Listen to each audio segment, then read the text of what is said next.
have Kelly Armstrong, who's our Vice Chair. And then there's a bit of an echo coming from somewhere. This computer. Is it that computer? Okay, alright, we've got sorted. Okay, so on Starleaf we have Ciara Ferguson, Andy Allen, Anya Murphy, Mark Durkin and Paul Free.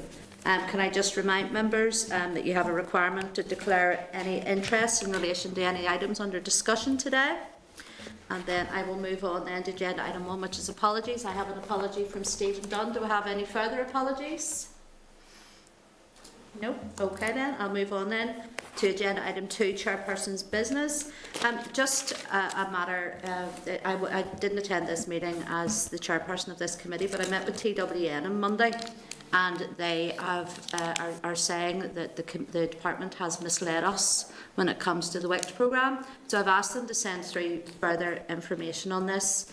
I suppose they're angry that their good name as well has been besmirched through this. So we'll maybe need to send further information and maybe ask as well. I don't know if we've received all of the information that we asked for from the department when it came to the WIC programme. There might be some outstanding information, but if we can check that, that would do. And just then, leading on from that, I just to say to members, I met last night with my local group, the White House DEA in North Belfast, of the New Women's Programme that DFC are rolling out. I was invited down to have a chat with them last night. Great group of women, all of them relatively new to any of these programmes, which was brilliant as well. But as we know, that programme was late in being rolled out. It should have been a year programme, but was condensed into 5 months. So it's due to expire then at the end of March this year. So I think it would be good of us then to ask the department what is the follow-up then to that, because I've had this argument so many times that we take women so far and we progress them so far, and then we'll leave them hanging with nothing else, no further courses or help along the road in whatever they want to get involved with. So that was run under the Communities in Transition as well. So would members be in agreement that we ask the committee if we can get them in to do a briefing, if we have time, well and good. If not, can we get a written briefing then on just what are they doing post the end of March for these women going into the next year? Members agreed? Agreed. All right. I'm going to move on then to agenda item 3, which is our draft minutes. Members, you'll find the draft minutes of the meetings of the 8th and 10th of February 2022 at page 6 of your packs.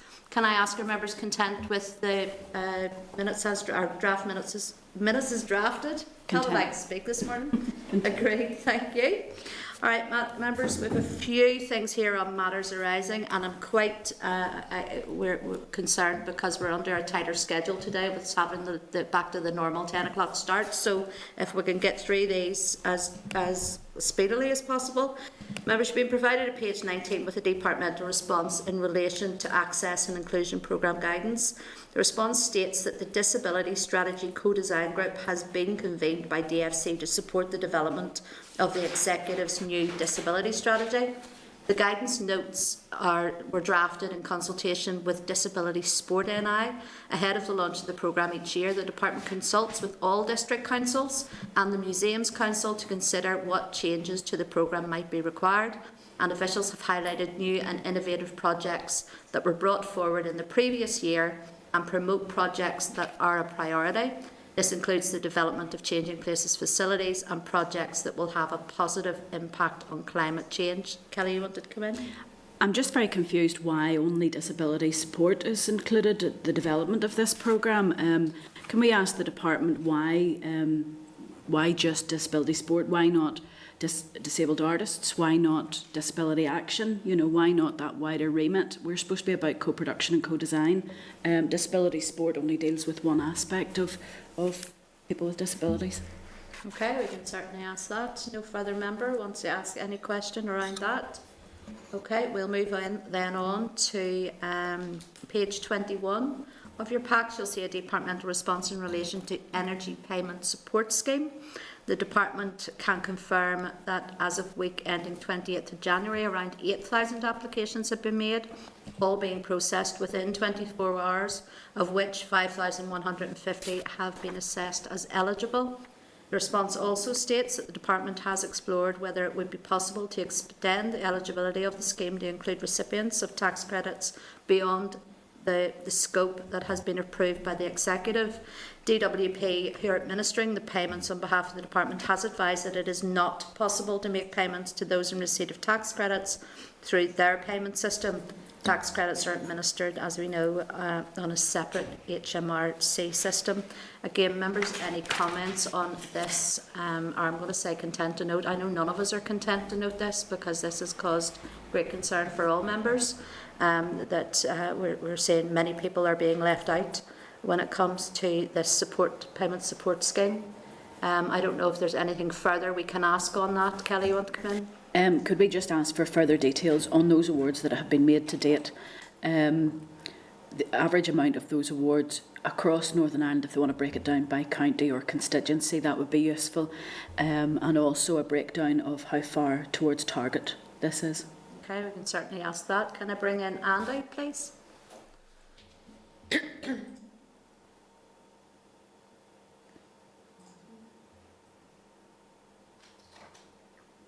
Got Andy, Antoinette? There we go, Andy.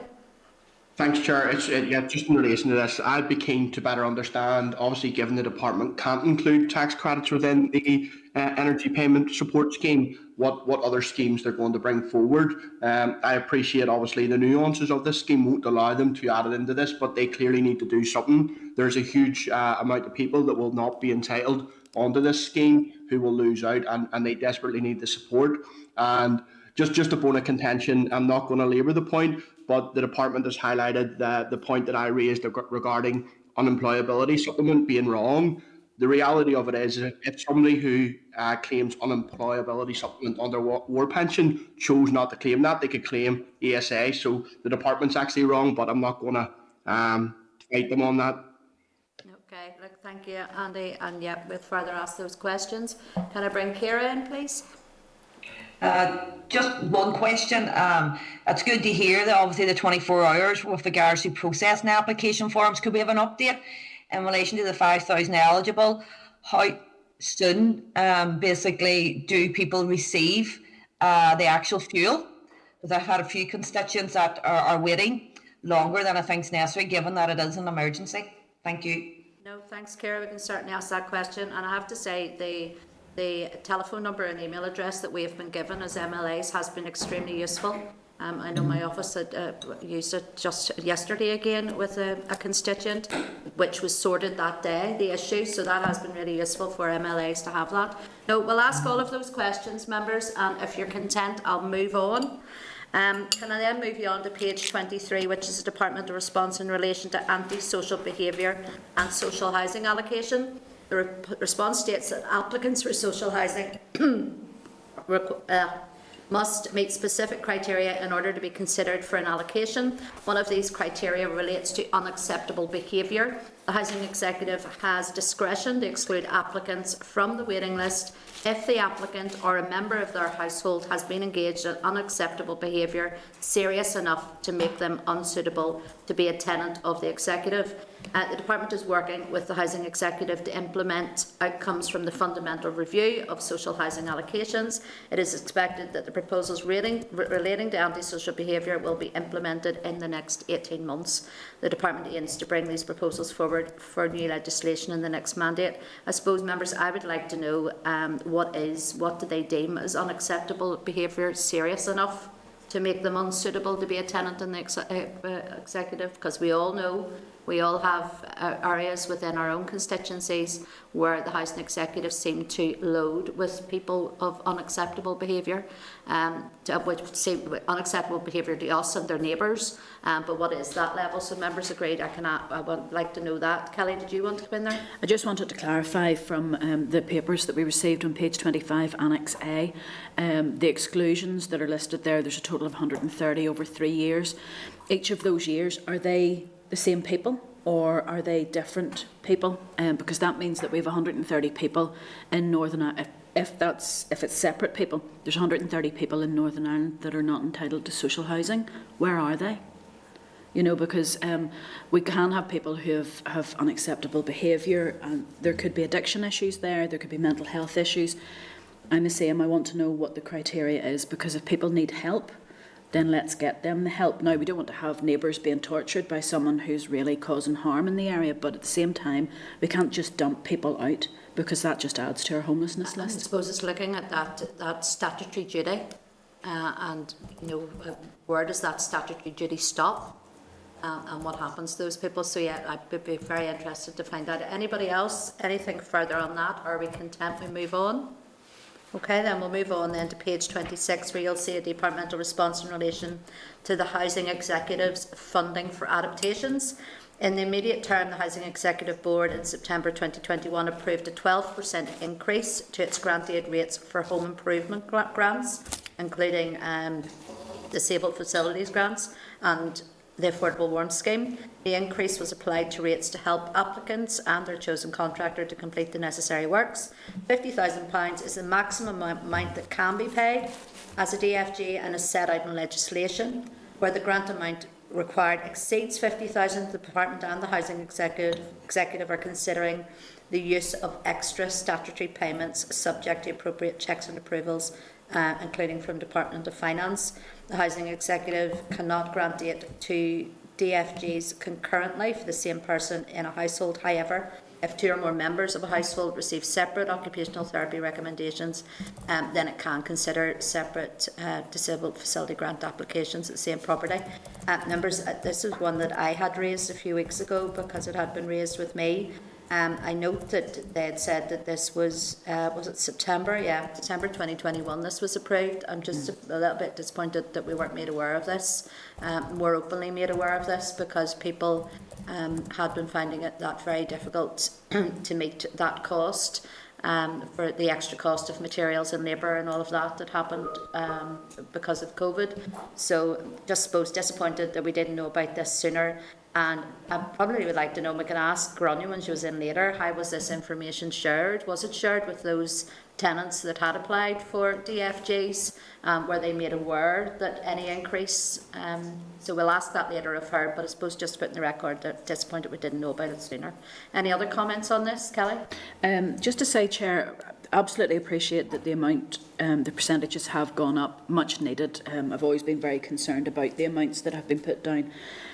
Also delighted that it's in black and white about, you know, if there's more than one. I've certainly had families with siblings, children, more than one child with disabilities, and there was rows went on for years to make sure that each child's needs were being met. The 50,000, now it's a huge amount of money, but the 50,000 isn't changing. So that means, for instance, if you have a person who requires a large wheelchair, and several different adaptations throughout the house, tracking along the ceilings, new bathroom, widened doors, or whatever that may be, they'll not get all that they need because the 50,000 hasn't changed. Now, I know that there's talk about, you know, there may be other monies available. Can we get a breakdown of how many times that the 50,000 has been exceeded and where that money comes from? Yeah, in the last couple of years, say. Yeah. They're certainly saying it there that the use of extra statutory payments, they have to go through some checks there. So that would be interesting to know, because for some people actually, and it's an extension under their house to get a ground floor accommodation. So yeah, we can certainly find that out. Could I just also ask, can we get an update on the list? We know that there's an external body that is used to sort of provide a list from a certain insurance, British insurers, whatever it is, of contractors. Can we have an update on how many contractors are on those lists for people to pick from? I know it's their option to do so, but I've always been very concerned that it's the same people over and over again, and where's the value for money in that process? And are there any intentions to bring that in-house? No, and I certainly we've had issues, and we all will have issues in our own constituency around tendering within the Housing Executive, and so yeah, I think that's a good question to ask as well. Members, anything further on this part, or happy we move on? Okay then, I'm going to move you on to page 28, where we've got an overview of the listing process from the Department's Historic Environment Division. Members, we asked for that last week when they came in to brief us, so they've now sent that through. So members, any comments or content to note? Content. Content, thank you.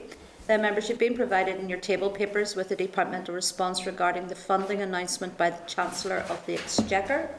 The response states that the additional Barnett consequential funding of 150 million announced by the Chancellor on the 3rd of February will not be ring-fenced, and it will be up to the Executive to decide how it's allocated.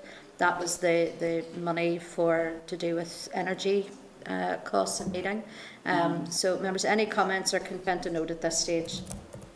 Really disappointed. Oh, sorry, Andy's his hand up. Andy, sorry.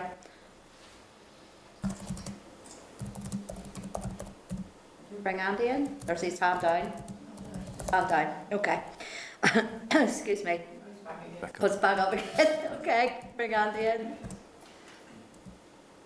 Sorry, Chair, it wasn't letting me come in there. And just asking, I know we don't have an executive, but can we write to the executive office, which is still there, just in the advance that we do have an executive post-election, to ask that we would be supportive of this funding being ring-fenced for its intended purpose?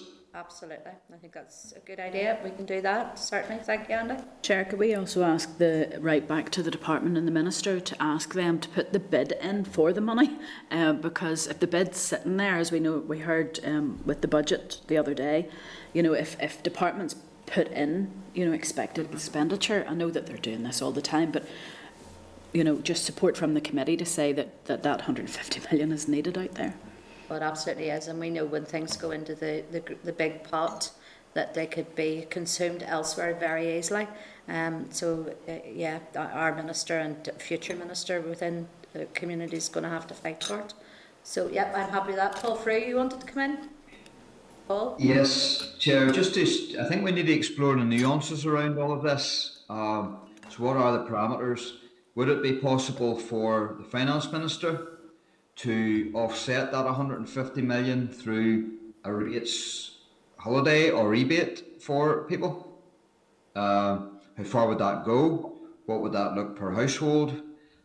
And so we know this is 150 million. We know that the Chancellor of the Exchequer gave a rates holiday for England. So I suspect that's the best way of getting support to the families out there who aren't able to apply for any of the other grants.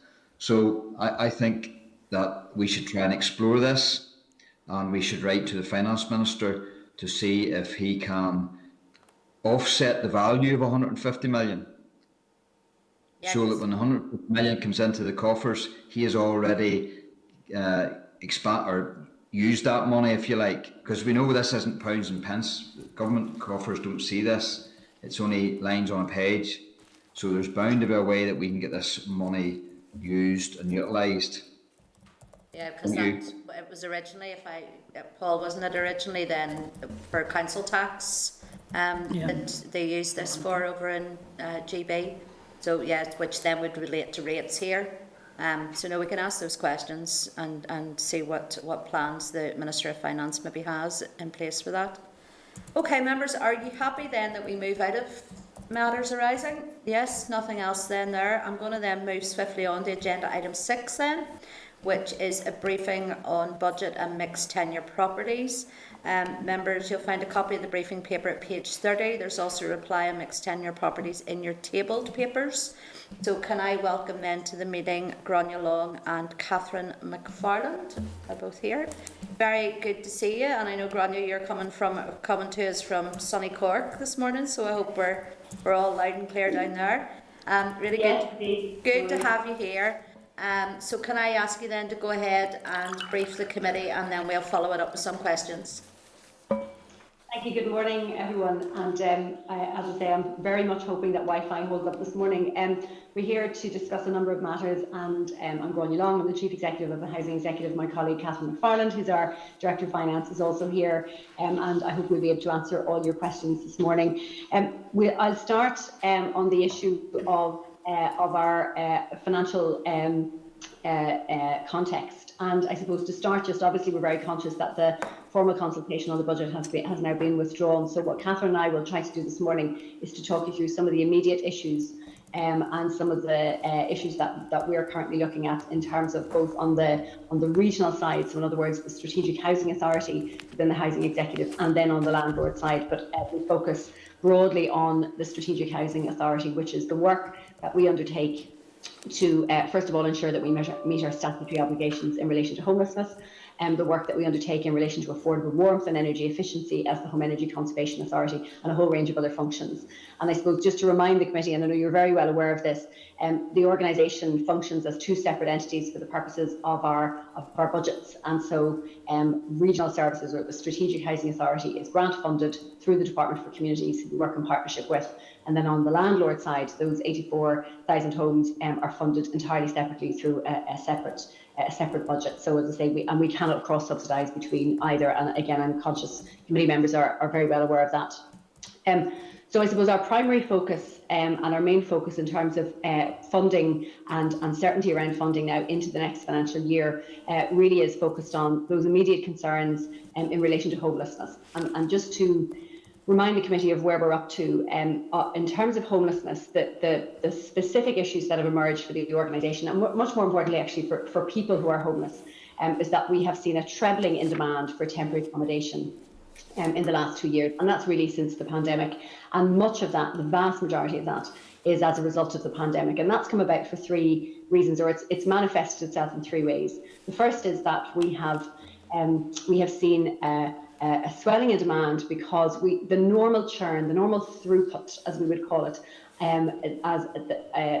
which is normally available to us as new social homes become available, has not been in place. So the number of new social homes that would normally be available through to relets slowed down significantly during the pandemic, and that was because of restrictions. People didn't move on in the same way and at the same pace, and so normally we would move people out of temporary accommodation into sustainable forms of housing. So we began to see a bottleneck fairly quickly when the pandemic arose.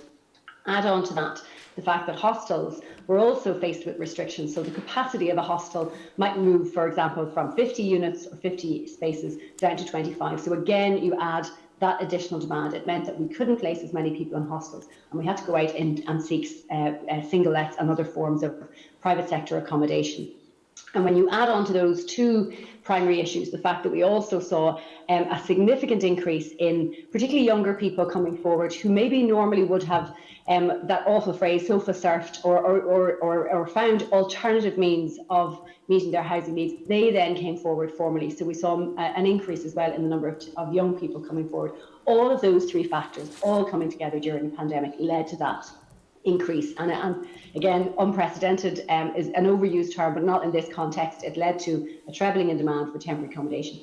What did that mean for us in terms of our budgets? And Catherine and I look at this on a regular basis. What it meant was the normal homelessness budget, our baseline budget as we call it, we had to significantly divert and redivert much of that resource to meeting those additional demands for temporary accommodation. And the cost of some of that temporary accommodation is much, much bigger than it ordinarily would be, because we had to go out to the private market and we had to seek single lets. And in many ways, over the course of the last 2 years, we're chasing the market, and that's not a position that I want us to be in, and it's not sustainable. We were extremely fortunate in that we were able to access, and it was made available to us, additional COVID-19 funding, and that really made the difference last year and the previous year. So we were able to sustain and just about keep up with levels of demand. Towards the end of the last calendar year, we did, however, in terms of our risk management in the organisation, we rescored all of our risks, and actually homelessness and temporary accommodation is now has the highest risk score, which we report to our Audit and Risk Committee and our board. So we really are at capacity, and we have had concerns about our ability to meet our statutory obligations, and no organisation wants to be in that position. Looking now to the year ahead and some of the challenges that we face, the first and immediate concern is whether and how that additional COVID-19 money may be available in some way to us. And fundamentally, and I think you'll hear me say this time and again, we as a public sector and as a public service need to be thinking differently about how we treat backlog that is COVID-19 related. So we have waiting lists too in housing, and that waiting list has come about because of the effect of the pandemic. And I think we need probably about 18 months to work our way through that backlog and help to find those people, those individuals and families, and often children, to move into more sustainable forms of accommodation. And we cannot simply close that down overnight. We need to find a sustainable way of funding the backlog and working our way through that, because COVID is still very much with us in terms of demand. The second issue which we are really grappling with is then our baseline funding. As I said, demand for homelessness services and accommodation has grown, but what we've learned and what we are really focused on is the fact that we need to move away from an emergency response to homelessness. And what we've just completed is what I think is a really, really good conversation with the sector, with our partners, on a new homelessness strategy. And what that document seeks to do is to strategically shift us away from that emergency response towards prevention. But we can only do that if it's funded. And the best way I have to describe this is we need to try and fix the plane while we're flying it. So therefore, we need to ensure that our baseline budget does not undermine or in any way our ability to fund prevention and tenancy sustainment, because otherwise we'll never get there. And I will be back in front of this committee time and again telling you that we're taking an emergency response, and we don't want to do that. That's not the way to resolve and to solve and to hopefully eradicate homelessness, which is what we are all trying to do. And the third issue, in terms of all of those challenges in relation to homelessness, is we must start thinking now in terms of 3-year budgets, because one of the biggest challenges that we face in terms of accessing accommodation in the private market is the fact that we are unable to provide contracts beyond 1 year. And of course, that means that we're not competing and we're not in a strong position to access private sector lets. And we want to move away from that over time, and our temporary accommodation strategy and our homelessness strategy seeks to put in place strategic partnerships where we can over time know and take a much more resilient approach to the accommodation that's available to us. So look, I've set out for you there some of the major challenges. Catherine and I are here to take questions, but on the budget for next year, I've set out, I suppose, those 3 things that are really very important to us: how we treat the backlog, how we ensure our baseline budget for homelessness ensures that we continue to invest, and we need to significantly increase our investment in prevention. When I joined the Housing Executive, one of the things that really struck me was I felt we were under-investing in prevention and tenancy sustainment, and that's because we have been funding an emergency approach or a responsive approach, and we need to take a much more proactive approach. We are within touching distance of 2 strategies that I think will significantly and materially change the model of homelessness, take a housing-led approach, a really strong focus on support, and I'm pleased to see in the draft budget that we saw an increase or a proposed increase for the supporting people budget. So, you know, we're within touching distance of some really significant changes, and we need to get there, but we need to fund those changes. And as I said, as an approach that allows us a 3-year focus would really make a material difference. So I'll stop there in terms of the budget, but our financial challenges, but I will, as I say, come back to those. I'm happy to do so in questions. You've asked me, Chair, to also talk about those 2 issues in relation to leases and leasehold extension. If I start with leasehold extension, and just to remind the committee, so as you know, the Housing Executive, as well as the properties that our tenants live in and rent, obviously, large numbers of our tenants over many years have purchased their leasehold, and that has been the case for many years. And when that purchase is undertaken, a lease, the length of the lease was established on the basis of a 125-year lease. And since then, obviously, the length of that lease has reduced over time. What we found, and what leaseholders have reported to us, and I know you're aware of this, is that financial institutions are now looking very differently at and pricing in the cost of that risk very differently the last couple of years, particularly since the financial crash. So leaseholders have approached us and asked us, was there a way in which we could help them by extending the length of that lease? Because when they're trying to sell their properties, some lending institutions are quite sceptical and quite risk averse with a lease that's less than 100 years, or in some cases less than 80 or 70 years. The legal framework here is different to England, Scotland and Wales, and so we started out on this work without, I suppose, a broad legal framework on which to base it. So we didn't need to do it. We wanted to do it. We wanted to do it to help our leaseholders to extend those leases where we can. We had hoped that work would be completed, and in fact, I wrote to you to say, Chair, that I hope this work would be completed by the end of the last calendar year in December. That's not the case. It's taken longer because there are a number of legal complexities that we've had to look at in detail, mainly in relation to protections in the public interest, and for example, how we treat the deposit that leaseholders benefited from when they purchased the property. So there's been a number of issues that we've had to work our way through. As I said, we're doing this to find a policy solution to a legal problem. And the alternative would have been, Chair, for us to go to the Assembly and seek a change in legislation. That would have taken, in our view, far longer. So we're trying to take a problem-solving approach to this. I accept it has certainly taken longer. We would have liked to complete this by the end of the last calendar year. We are now working to have this implemented and ready in July of this year. And I'm conscious our leaseholders, and there are a number of leaseholders that are very exercised by this. They want to sell their properties, and we want to enable them to do that. And we've been trying to do that at pace and work our way through that at pace. So happy, obviously, to take questions on that. And the third issue that you've asked me to deal with is the issue of costs for leaseholders where repairs and maintenance is required to their properties. And again, as you know, leaseholders that live in blocks of accommodation, we have an obligation to, first of all, we own the buildings, we continue to own the buildings where leaseholders and tenants live, and obviously our obligation to our tenants is to ensure that we maintain and repair those buildings to the right and to the requisite standard.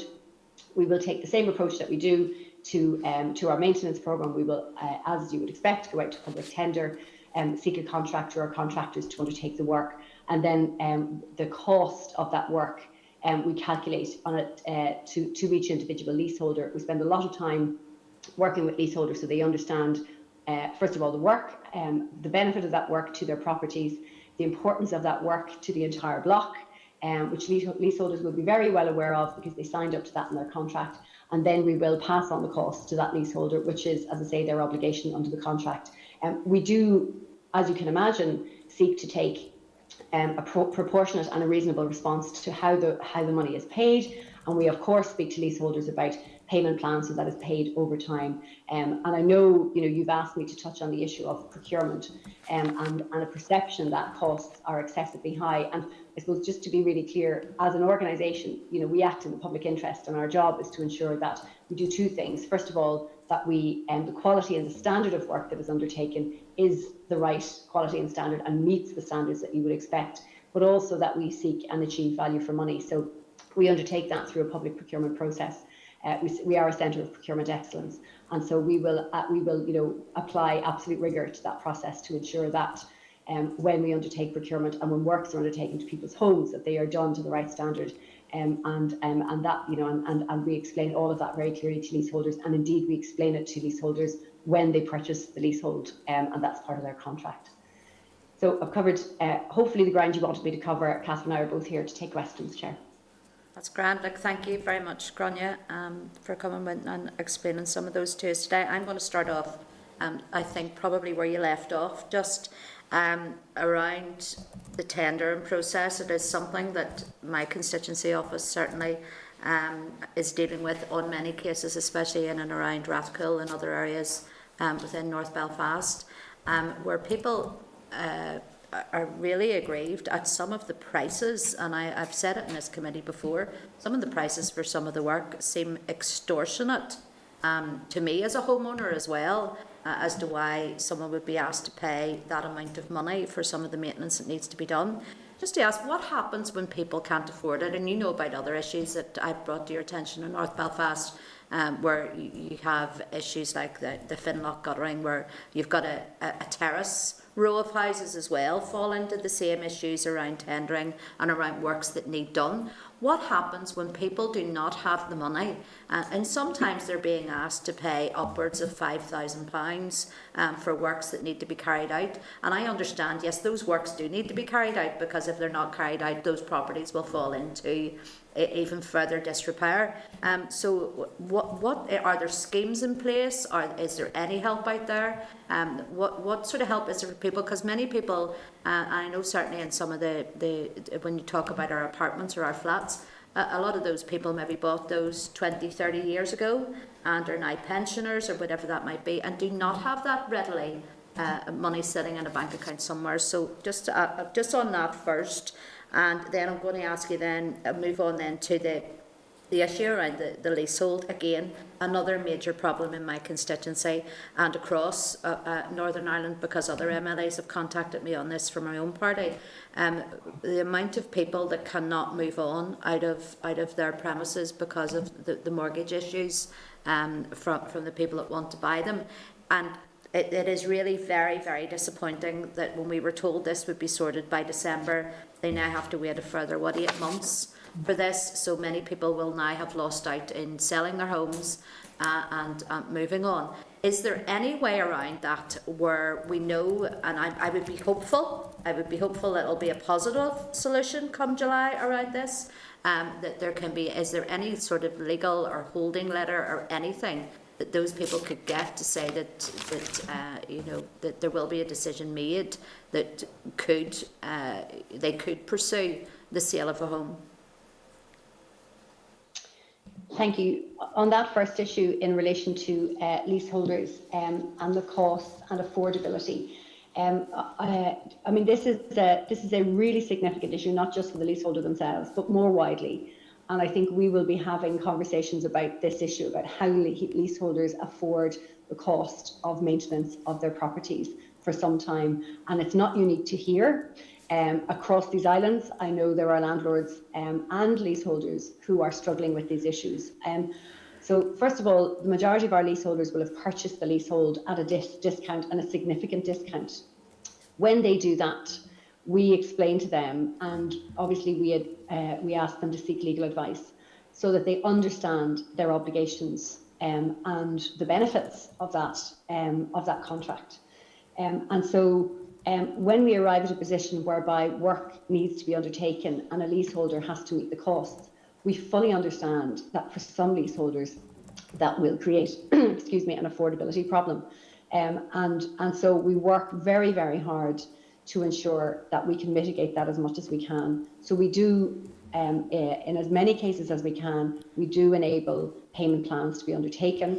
And we spend a lot of time with leaseholders so they understand that. If there are specific instances where that hasn't happened, I'm very happy to look at those. I'm very happy to, if you want to contact my office with specific cases, of course, if leaseholders are unhappy with the service they've received.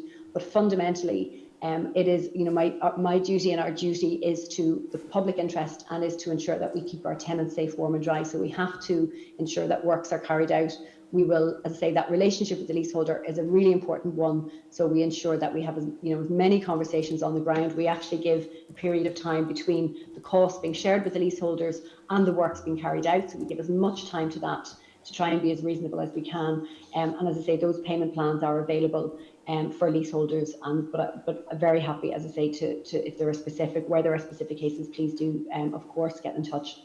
On the issue of the leasehold extension, I mean, again, I have a number of, I suppose, views on this. The first is that, it has been frustrating all round, I think, that this issue emerged because of concerns by lending institutions on the length of leases. Again, this is not unique to Northern Ireland. It is across the UK. It is an issue lenders have since the financial crash taken a different risk appetite to leases and lease extensions. When the issue was first brought before us, we took a look at the legal basis on which we could make those changes, and we had two choices. One, through the department, to seek a change, an overall change to the legal framework here.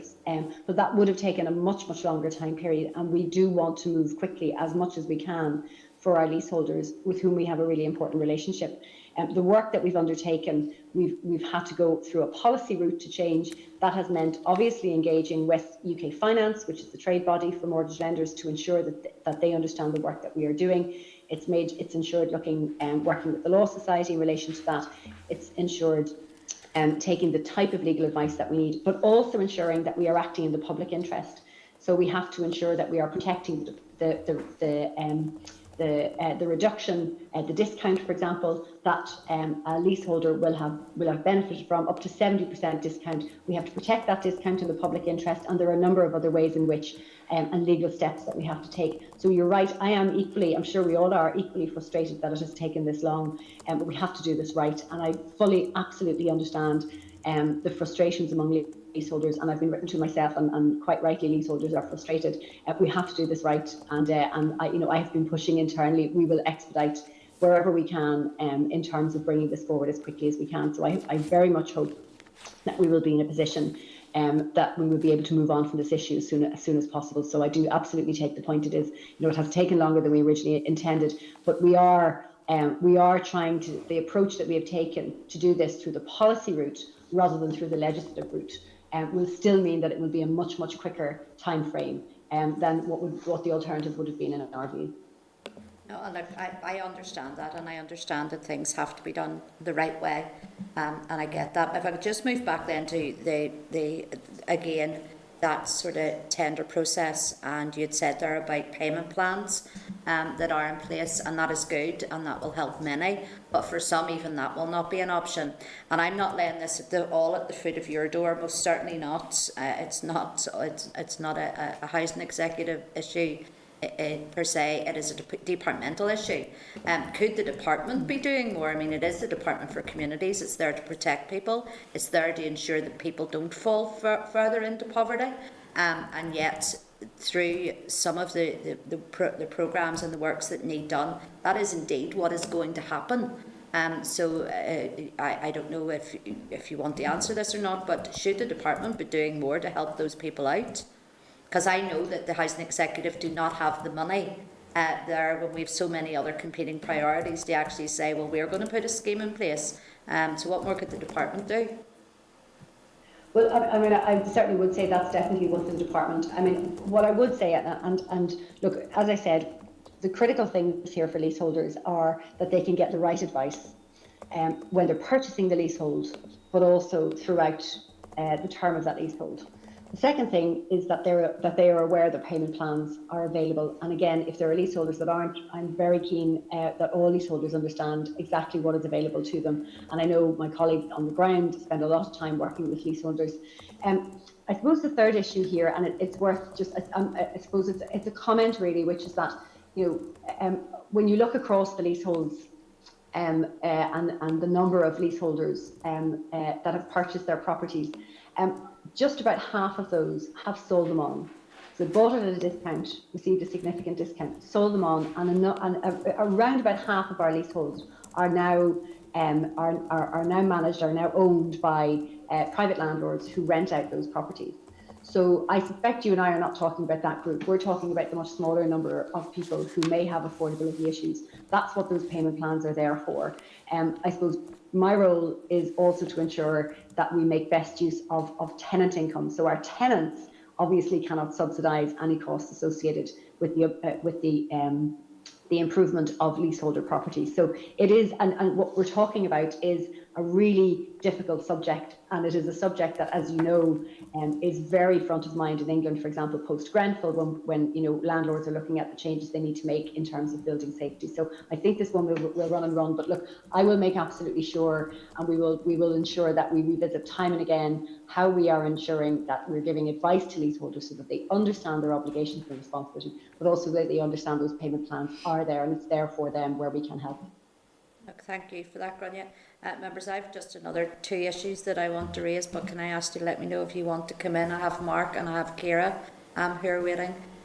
So, Grania, if I could move then on to the issues that you spoke about when you started your presentation, and you'd be very aware that I chair the all-party group on homelessness along with Ciara, and many of the members here that sit on this committee sit on that all-party group, and I've also been part of discussions, whether that be hustings or events that have taken place over the last couple of weeks where you have spoken at them, and you have very much put across a real worry and concern as to how we are going to manage come the 1st of April when it comes to the homelessness crisis here in Northern Ireland.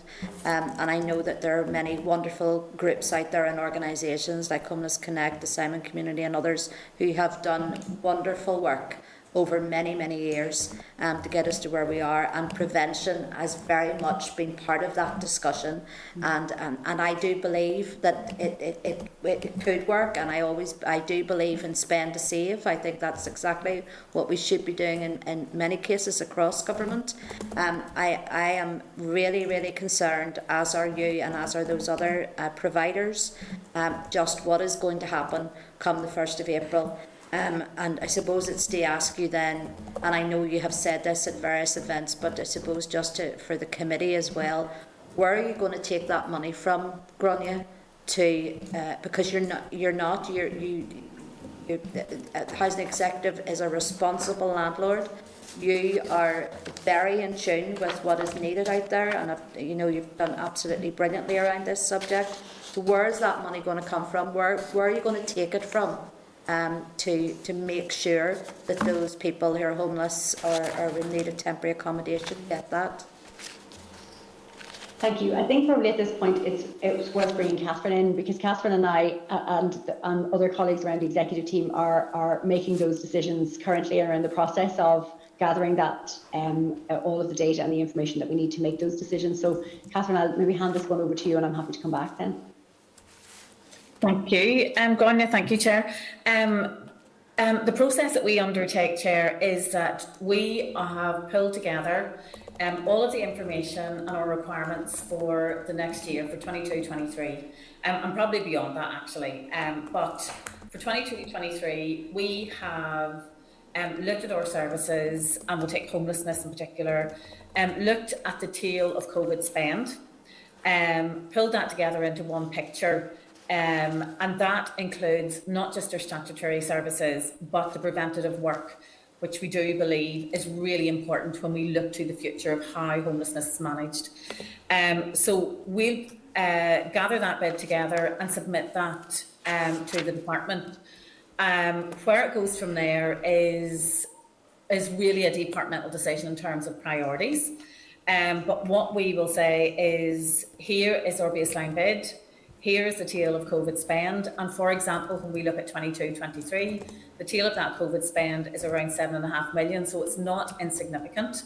So as Grania said at the start, one of the biggest issues that we see is that if there is no money in 22-23 to fund the tail of COVID spend, then that does present us with difficulties. And we have statutory services and non-statutory, so obviously, if we don't get funded for non-statutory services like preventative work, then that's the work that we just can't take forward. So those are the choices that are facing us. But we do take the approach that we will put in a complete and comprehensive bid to look at all of our services as one bid and make a case for that bid to be funded. So where we take that from really will be anything that is not statutory in nature. And I mean, it's just so disappointing, because I believe the prevention, and I know you believe it as well, can change so many lives for the better. And again, it's short-sightedness, and something, and I know certainly this committee will take that up as well. It is completely short-sighted to throw that aside in order to meet the need, which should be met by the department. Can I just move on then to, I know again, and I'd heard you speak about this as well, Grania, at various events, about the social housing programme going into the future, and what the draft budget had in plan for that as well. And I remember that you had said about, by the time you got to year 2 and year 3, that you would be in an extremely precarious position by the time that came about. What, in real terms, what do you need in order to progress what all of the political parties have put forward and will be putting forward in their manifestos for social housing going forward over the next 3 years? What was planned in the draft budgets, as we know, wasn't even going to touch the sides on that. So what's the impact of that? What's the real-time impact of that? And what should we be looking at? Yeah, so I suppose the first thing to say on this is obviously the draft budget and the consultation of the draft budget has been withdrawn, and so I'm speaking about something that no longer exists. So I think what I would prefer to cover is where, as you suggested, is where we need to go. And the last number of years, and actually relative to other jurisdictions, the level of investment in social housing in Northern Ireland has been really strong and has enabled a really strong trend in growth in social housing new build. And we are on track, and I suppose it's probably best to say we are on track rather than give anything any further, given we are close to the end of the financial year, but we are on track to deliver 1,900 new starts, and that will be a credit to everybody involved, whether it's the Department for Communities and Housing Associations and my own colleagues, that we have managed an upward trend in new starts of social housing even through the pandemic. And I suppose that's it. As I say, that's hugely to be welcomed. We need to continue that trend, and I think that's what not just the data in terms of housing need across all of council areas show. Across Northern Ireland, the need for continued and sustained levels of investment in social housing. So we do need to continue that, and we are, and we are very much of the view that social housing providers have the capacity to do that, and that's where we would need to go into the future to sustain that level of social housing, so that we are eating into and reducing the gap between demand and supply. Catherine can talk through, if you like, the next steps in terms of, from a budgetary point of view, where we go to annually from one financial year to the other. But certainly, we are on course. We're having those ongoing conversations with our partners, with housing associations, so that to ensure that they have the capacity, so that we can move from one year to the next relatively seamlessly in terms of releasing the prospectus on the social housing new build programme, which we can do, in terms of being clear on what we would like to achieve in terms of numbers in the year to come, and also giving certainty to housing associations, but obviously we still remain to hear what the final what the budget will be to enable that to happen. So Catherine, I don't know if there's anything you want to add in terms of the move from one year to the other in terms of capital. Chair, no, as Grania says, we have been funded every year for our capital programme. We will be making a bid, significant bid, to deliver 1,950 units for 22-23. And I suppose with all of our programmes to date, we have been provided with the funding that we needed. And that includes, in past years, homelessness and our new build programme. So the regional services have been funded and our capital bids have been funded. So as Grania says, we hope that will continue and continue to be a priority.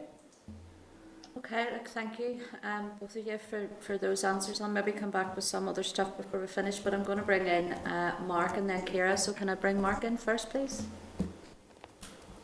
Thank you, Chair, and thanks to Grania and Catherine for that presentation. I think this is very welcome engagement, and I think it's regrettable that we haven't had more of this type of engagement with the Housing Executive over the lifespan of this committee. That's no one's fault. I suppose we've had a very busy legislative programme, and I know you have engaged in terms of consultation on the private tenancies bill, and I'd like to commend you, Grania, and your colleagues for making yourself available, and you will meet regularly with ourselves and I'm sure other parties, and give us the opportunity to raise issues. I'd like to reiterate, I suppose, before I start, in case any of this is misconstrued or maybe even misconveyed, my party's commitment to tackling homelessness. We recognise the scourge that it is, the trauma that it causes, and how complex an issue that it is to solve as well. But we have a massive issue here come April the 1st, and it's one that's been allowed, I think, or one that's been made inevitable because of the way things have run out over the past 2 years. We've had COVID money thrown at a problem. That hasn't been spent strategically, and I'm keen to hear more in terms of the homelessness strategy. Grania, I know there'll be opportunity to look at that in the future in more depth. I understand the need for the response and welcome it. Certainly, hostels had their capacity reduced. Sofa surfing wasn't permitted, and then there was an accommodation crisis. Accommodation was required, and when there's such a demand for something, there's a premium attached to it. In my view, it's become an extremely lucrative market that has been created in terms of providing emergency and temporary accommodation. Demand has tripled. I'm sure there are various reasons for that. We can only expect to see demand continue to go up given the financial context that we're in. But sometimes I get the impression, and this is, I'm speaking largely based on my experience in my own constituency of Foyle, where, I mean, we've never had much of an issue in Derry with street sleeping, for example, and that's because of the work of the Housing Executive, along with various agencies like Damien House and Foyle Haven, who do sterling work, and that hasn't been an issue. But we have become a destination, and it seems to be that there's almost temporary accommodation tourism going on, where people are being sent here from all over the north, and in some cases beyond. People, these are often, very often, more often than not, people who are very vulnerable. You have people who are quite volatile, and the mix that has been created is extremely combustible. That's not just me saying that. I'm sure you'll hear it from the PSNI. You will hear it from other political parties. You know, it's in no way sustainable, and I don't even just mean financially, which it isn't, but it's not sustainable and it's not safe. And I have a real fear come April the 1st. It's like it become a game of pass the parcel or pass the problem almost, because you know these are sadly some people who have had issues elsewhere. They've had to leave where they've been. They've been sent here. But when the music stops on April the 1st, they're going to be in Derry. And given the I suppose, their vulnerabilities, they will be, by and large, many of them, or if not most, somewhere around the top of the housing list. So then whenever allocations are made of residencies in Derry, will most of these people now be at the top of it, having leapfrogged individuals and families from this constituency who've been languishing on this list for years. It really is very concerning. Now, I don't know if you'll have figures there to dispute what I've been saying. Grania, I know I had put an FOI into the Housing Executive. I was able to find out how many people had been moved from Derry for temporary housing, but for some reason the system wasn't able to say how many people had been moved to Derry, which I just found quite odd. So it's just in terms of the system, I think the way that the money has been spent in the new, I know there's a problem. I think it's actually made this problem worse, and it's made the cliff edge that we're facing now, come April the 1st, it's made the cliff a lot higher and put a lot of people closer to that edge. So I don't know. I don't even know where I'm going here in terms of a question, other than is that an experience or a view that you have heard before? Is it something that's shared maybe by people in other constituencies? Or do you dispute the veracity of what I'm saying? Okay, well, look, I suppose first of all to say, so, you know, on Friday of last week, I sat with our Housing Services Forum, and that's all of the managers, all of our housing managers, we come together on a regular basis, and we spent a lot of time talking about homelessness and temporary accommodation. And my job is to be as close to professional practice, you know, on the ground. And so what they were telling me anecdotally is all of the things that I've said this morning, that in our professional career as housing professionals, the level, the scale and the nature of temporary accommodation use is unprecedented. We haven't seen it like this before, and as I say, much of it is due to COVID, but some of it will not move. Some of it won't go away. I think personally, this is my own view, that those particularly younger people who've come forward, who've presented, you know, we don't want young people hidden We want to know who they are. We want to understand their needs.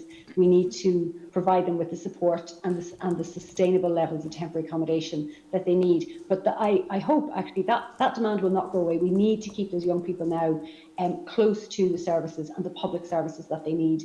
So that's a given, and the partnerships that we've built up over the pandemic and that we want to sustain with voluntary community sectors as locally as possible to answer some of your questions in relation to the local issues are really, really important. So there's been a lot of, I think, really positive learning and outcomes for all of us in relation to how we work as a sector together. Look, this is not an insurmountable problem, and I think it's important to say that because it can feel insurmountable sometimes. And I'm probably at an age now that I'm not. This is not my first wave of homelessness, and I'm 2 or 3 in now at this stage. And there are things that work, and they work every time.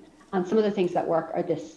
First of all, you fund prevention and you fund support and you fund it relentlessly.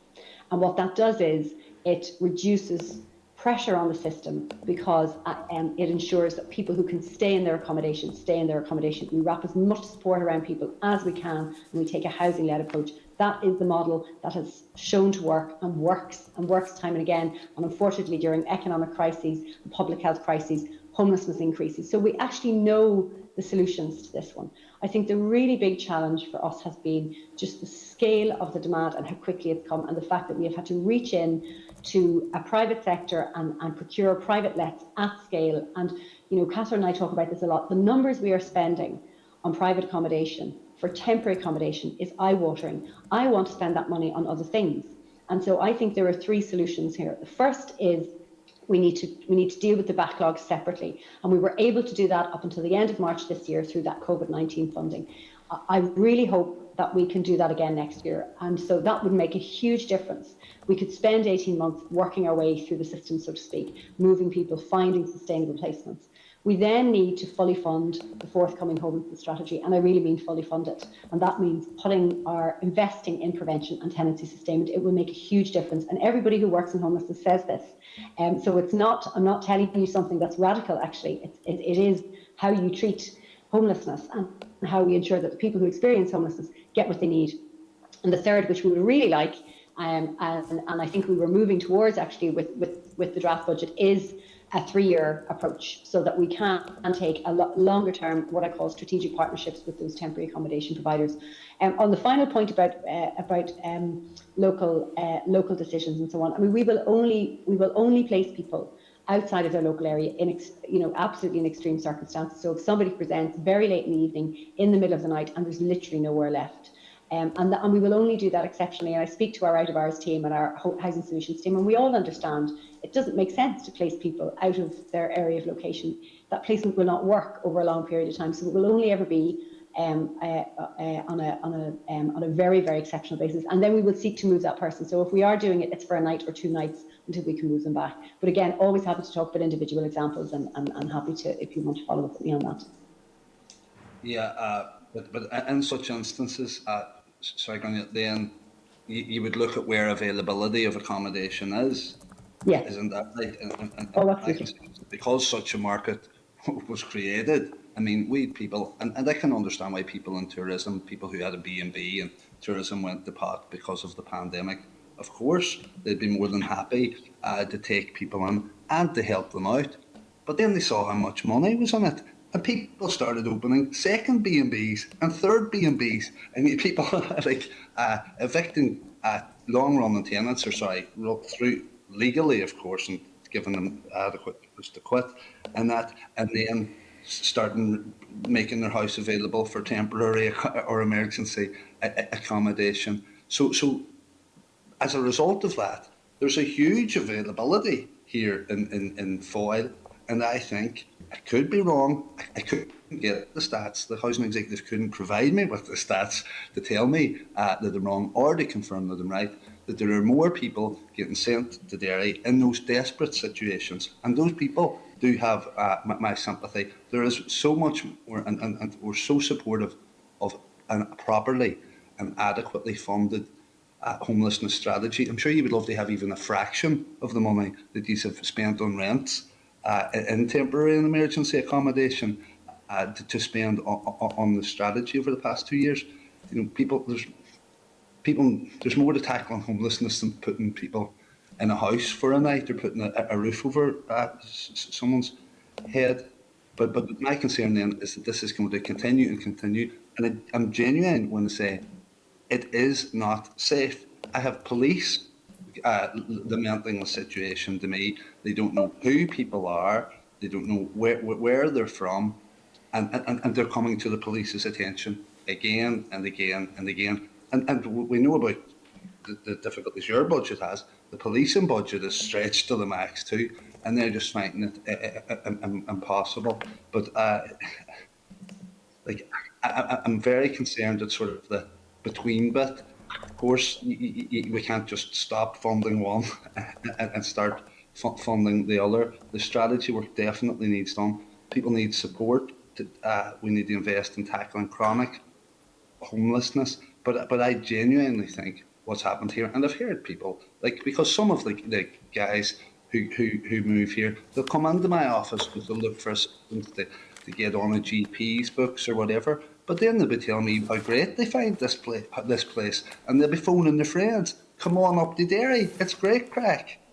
And their friends will then present as homeless, have nowhere to go that night, and get sent to Derry. It's absolutely barmy and completely unsustainable. Like I said, sorry, I'm having a bit of a rant there, but I'll move on to the issue in terms of the leaseholder maintenance schemes. Grania, I fully accept that the housing executive can't or shouldn't carry the cost for non-housing executive tenants and people who have quite benefited, I suppose, from buying a property from the housing executive or a second generation buy, if you like, at a reduced rate.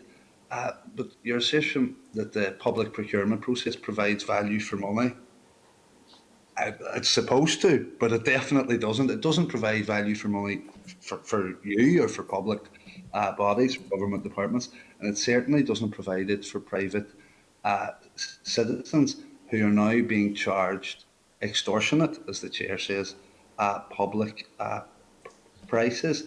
And I know we did chat about this before, Grania, but then I've been thinking there in terms of the repayment plans. See now, particularly with the cost of living crisis, and you can't help but mention that and the pressure that people are under. Anyone who was considering doing home improvements, any private citizen who was considering doing home improvements would be deferring them until such a time as they could afford them. I know as a social landlord, you can't do that because of the safety concerns, and the outline used Grenfell as an example, and heaven forbid anything like that should happen here. But in the repayment plans, do they all, I suppose, are they all based on that sort of a few pound a week or whatever you can afford per week or per month model, or is there a way to attach a charge to the property in the event of the occupier selling or moving or whatever? Because even that few pound a week, that's an awful lot for people these days. Okay. Look, what I will do on the issue of placements, I will absolutely happy to commit to coming back to you in writing on that, because I've spent quite a bit of time actually speaking with the team and a number of teams in relation to placements, and I am very content actually that we are only placing people where they need to. But as I said earlier, as I said earlier, because of the amount of provision we've had to procure in the private rented sector, then actually our ability to be close to behaviours and standards and so on in private sector accommodation is really quite limited. So I will come back to you on that. I'm happy to give you that commitment.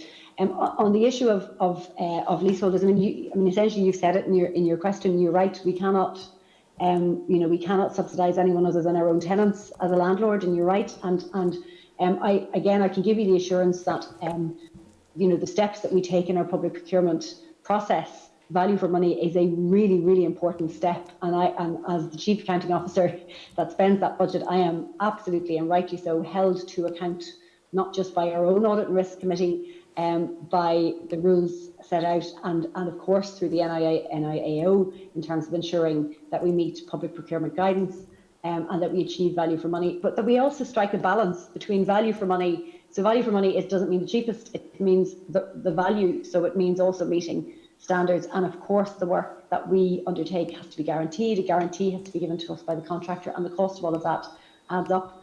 When I dialed in today, you were talking about cost uplifts, and so we all know what's happened in terms of inflationary pressures, and so the cost of that, will be borne. So we are.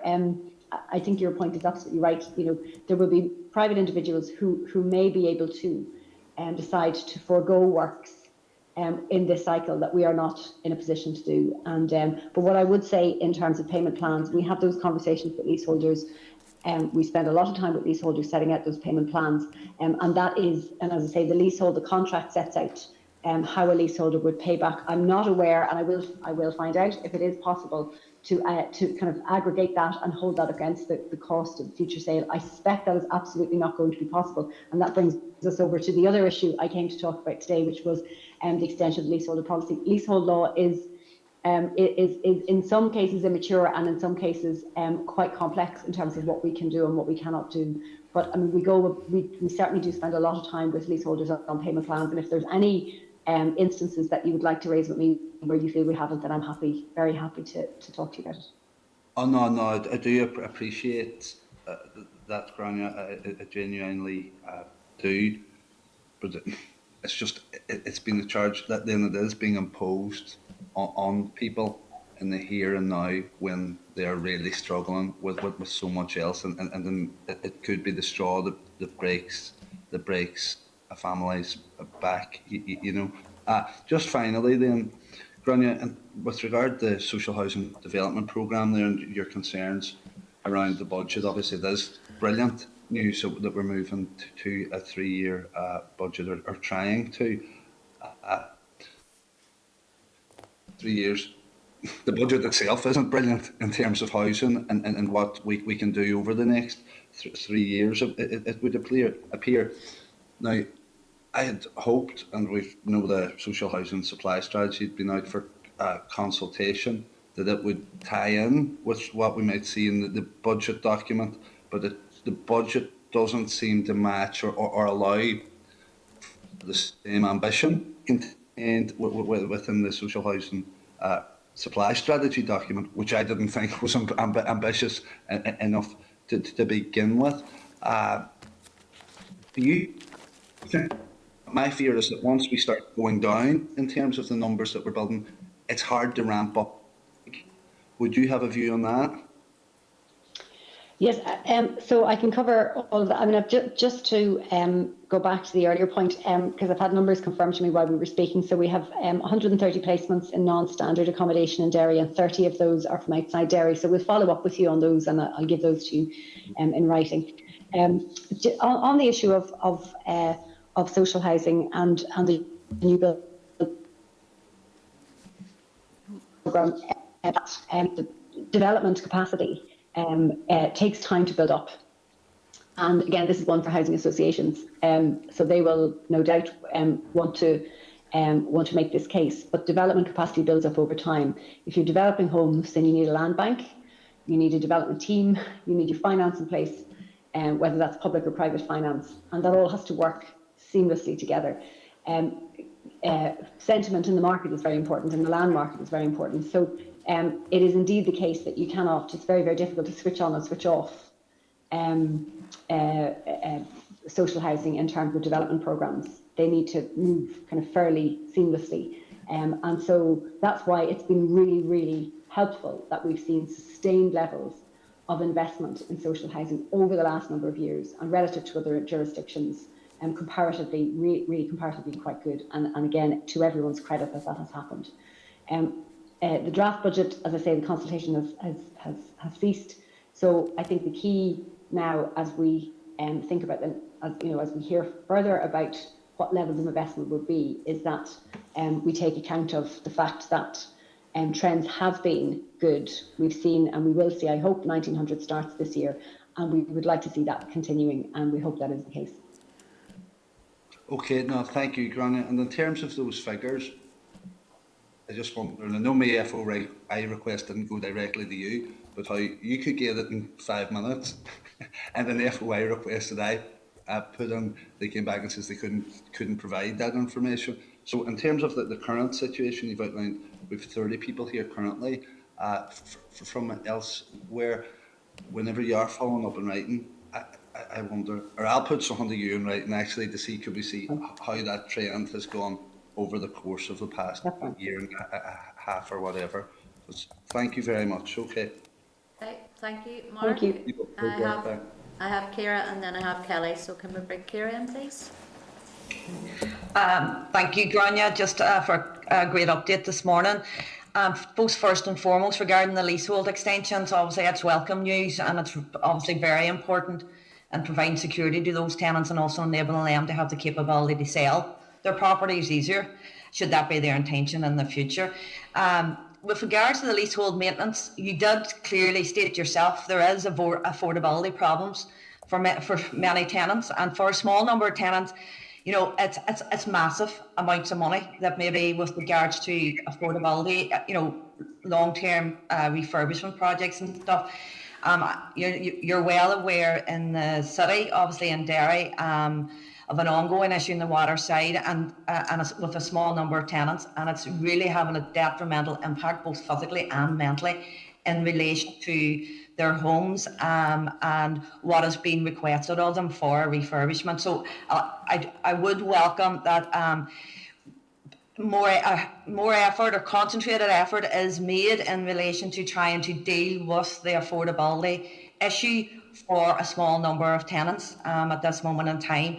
And I suppose and learning from this in the future when it comes to maybe large refurbishment programs and current leaseholders, and you mentioned payment plans and stuff, but I think more work needs to be done in unpacking that and looking at that for the future.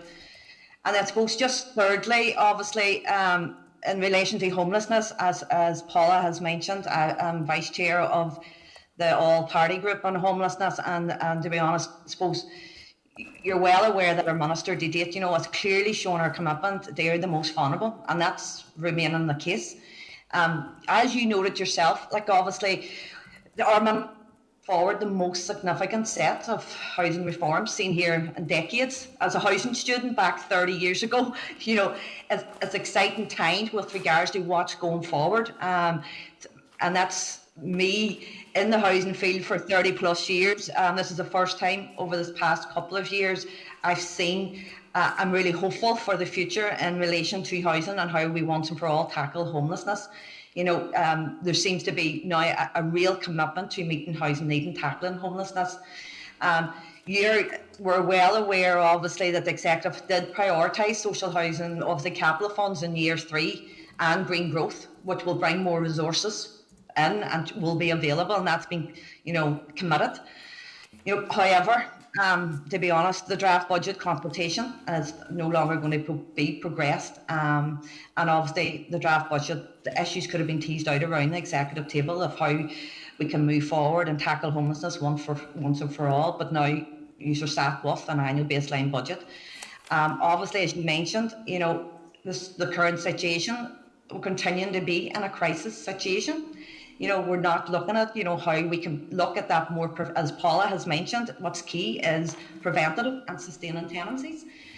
Would you agree, Grania, yourself, that the department and the minister can find a way to ensure, you know, that the resources will be found to ensure that no one is made homeless? As our minister says, no one will be made homeless on her watch. So I would just like your opinion. How confident do you feel that as a department and our minister can find that way to protect those and ensure no one else is made homelessness? Thank you. So just on the issue of Waterside, I mean, yes, I mean, this was when I came into post, this was squarely in my in tray without much time, and so I travelled across and went to see the properties, and again, it's a very, very clear, I think, example of what we've talked about now this morning quite a bit, of I suppose, the challenges between leaseholders who have purchased properties at a discount, who over time need repairs and maintenance done alongside tenants to a block where the building is owned, as I say, by the housing executive. And I think that there's, as I say, we're not alone here on these islands in looking at and having those challenges. I have very much committed to finding a resolution to that issue. And in fact, there's a number, it's not just Waterside, there's a number of instances where we have issues where we are trying to solve sometimes quite technical design problems, but sometimes financial problems, and I'm committed to finding that. And I think, you know, we have also, as you know, in Waterside, we've taken the unusual step on a one-off basis of even offering buybacks, and that wasn't a solution. So we continue to work on that. And look, as I say, I have given a commitment that we're not moving away from this issue. We want to find a solution, as we have done many other issues in relation to leaseholders, and where we can find a solution, we will. I think on the issue of what's to come, I mean, as I said earlier, my sincere hope is that we can separate, and I don't just mean housing, actually. I think there is a case for looking generally across a range of sectors at what is COVID-related backlog, you know, and perhaps thinking differently about how we fund that. So, you know, we do really need about 18 months to work our way through the temporary accommodation backlog, and I'm sure there are other sectors that have similar backlogs that really are COVID-19 related. And I think if we could think differently about how we fund that, I really think we could be out the other side in about 18 months. And that's assuming there's no further surges. We don't know what's ahead, but I think, you know, just on the basis of today's information, I think we would. So I do hope that we are in a position whereby we can find some kind of replacement for that COVID-19 funding, and then ensure that the baseline budget reflects demand. So I think we're all speaking, you know, very similarly here in terms of what we think and what we hope is possible now in the next few months. I suppose what I would say, and I suppose I would welcome, I think all of us here on the committee would very much like to work with yourselves, the department and our minister, and maybe as of today we can write to your minister and the department and tell them we have their utmost support to work closely together to support us all and moving forward during this situation at this moment in time that we're left in with regarding the budget. And I suppose if I haven't said it, just to be really clear, you know, I'm very conscious, and we are very conscious. These are very, very difficult decisions. You know, so we're all making very difficult decisions with very tight resources, and I think we've been in a very good position. The Minister has very much shown her commitment, her personal commitment to the issue of homelessness, and I think, you know, that ongoing partnership with the department has been critical in making this work. You know, and again with our partners in the voluntary community sector as well. It's been a huge amount of collaboration. I think we've all benefited from. Yeah, that's great, Grania. Thank you. Thank you, Ciara. Can I bring in Kelly, please? Thank you very much, Chair. Thank you very much, Grania. Good to see you again. I know we met recently, and a lot of my questions at that time were answered, but there is one, just going back to that value for money piece. We know we've heard leasehold contributions. They're being reported by those, you know, who are faced with some of those contributions that they're high compared to what they could buy out in the open market. But it's remarkable whenever you compare that then to the disabled facilities grants, because the quantity surveyor costs are much lower than you know a builder out there can do. And I'm just wondering the differential between those two. So housing executive obviously provide the lease or the work that needs done that leaseholders have to contribute towards. The disabled facilities grant, however, is external builders, and quite often the controls on those costs are because of the quantity surveyor that I've found and over my period as an MLA are significantly different to those builders' costs. And I know they do get reviewed every so often, and we've heard about the over 12% increase that has gone in. But I'm just wondering, is the same quantity surveyor sort of process used for both of those types, you know, the internal and the external contractors? Kelly, it's probably better if it's okay with you that I follow up in writing. I don't want to give the wrong answer to that because I don't know enough about the approach to quantitative surveying. I suppose what I would say is, obviously the disabled facilities grant is a completely different scheme. You know, and it operates with very, very different set of objectives. and it is, the structure is very, very different. It is, customer led. Our role is to provide a grant and grant funding. So the customer approaches us with an occupational therapy assessment, and essentially our job is to ensure that the grant is paid out in the right way. So it is for the customer in that instance to have the building works undertaken, and it's our role to ensure that they're done and done properly, but actually that the grant is paid out, which is very, very different obviously to on the landlord side of the organisation, where we have ownership and ownership responsibilities for buildings. And what we're trying to do is grapple with those kind of, as I say, those tensions that we talked about this morning between leaseholders and tenants, not tensions between the individuals, but between how the work is financed towards that building. But if you're comfortable, I will follow up with you in terms of the quantity surveying process, just so I don't give incorrect information. No, that would be much appreciated. It's just because I've heard so many of the people who are applying for the disabled facilities grants to let them know who provides the services that the quantity surveyor is given, the prices for, because it's remarkably less than the market value. The next one I wanted to ask you about, and this is my final question, Grania, I'm sure you saw on Tuesday, the 15th of February, Inside Housing reporting that, lucky for them, Apex Housing received or are receiving £100 million from a pension insurance company. It's debt investment that they're putting into the build of new houses. £100 million is a massive amount of money. And it will be wonderful to see Apex in Northern Ireland, delivering social houses on the back of that. Just thinking ahead, obviously the review of the housing executive is ongoing. Is this the sort of thing that you guys would be hoping to tap into for the future? We're very, very early stages in terms of revitalisation, in terms of answering questions like that. I have to say, and I know the department will want to, that's certainly one for the department, I have to say. I do note with interest our housing associations are looking beyond traditional forms of finance, and the way they are structured enables them to do that. And if that securely and carefully and properly, I have no reason to suggest otherwise, helps to enable housing associations to increase their capacity. I talked earlier about development capacity, then that would be a good thing for them, because that is the model that they're able to do. They are regulated in a way that allows them to go out to the market and to seek funds, and it is, it is a purposeful and a social outcome to do that. But I wouldn't infer anything from what I'm saying into the revitalisation programme, which is well underway. And the department will be able to answer questions in relation to the process that we're at. I appreciate that.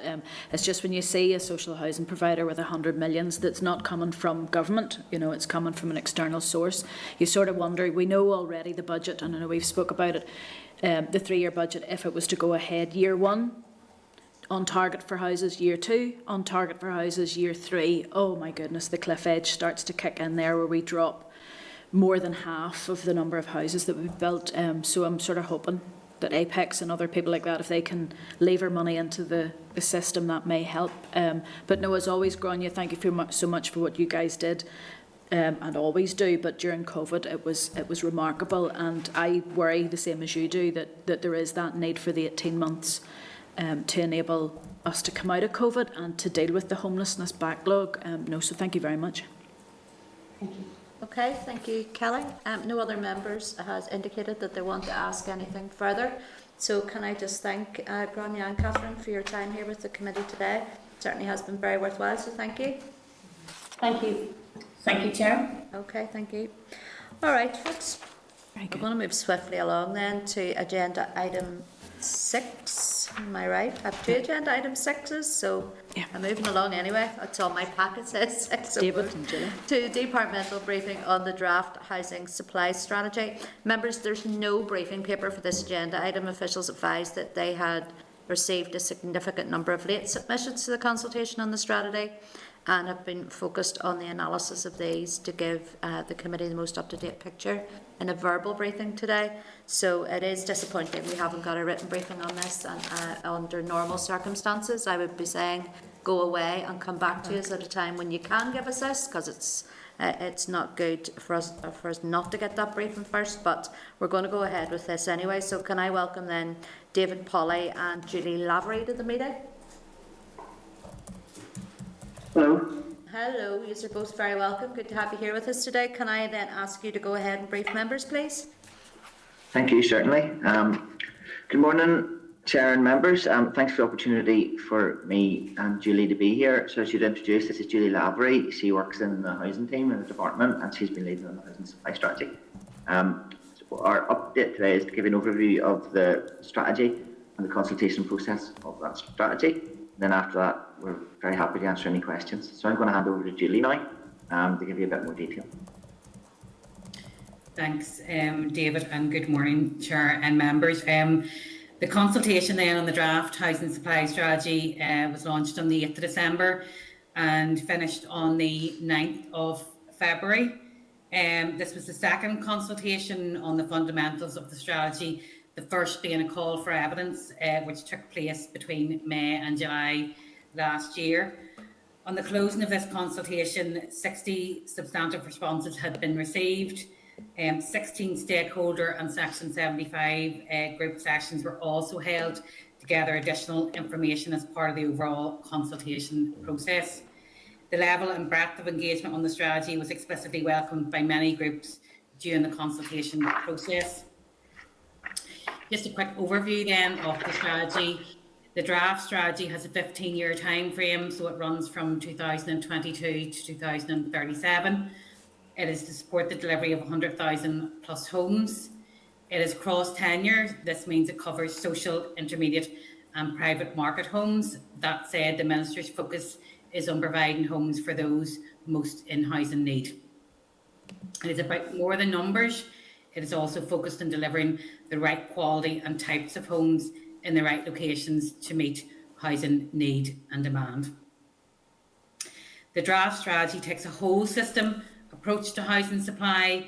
The whole system approach emphasises that there is no single or overarching challenge affecting housing supply here.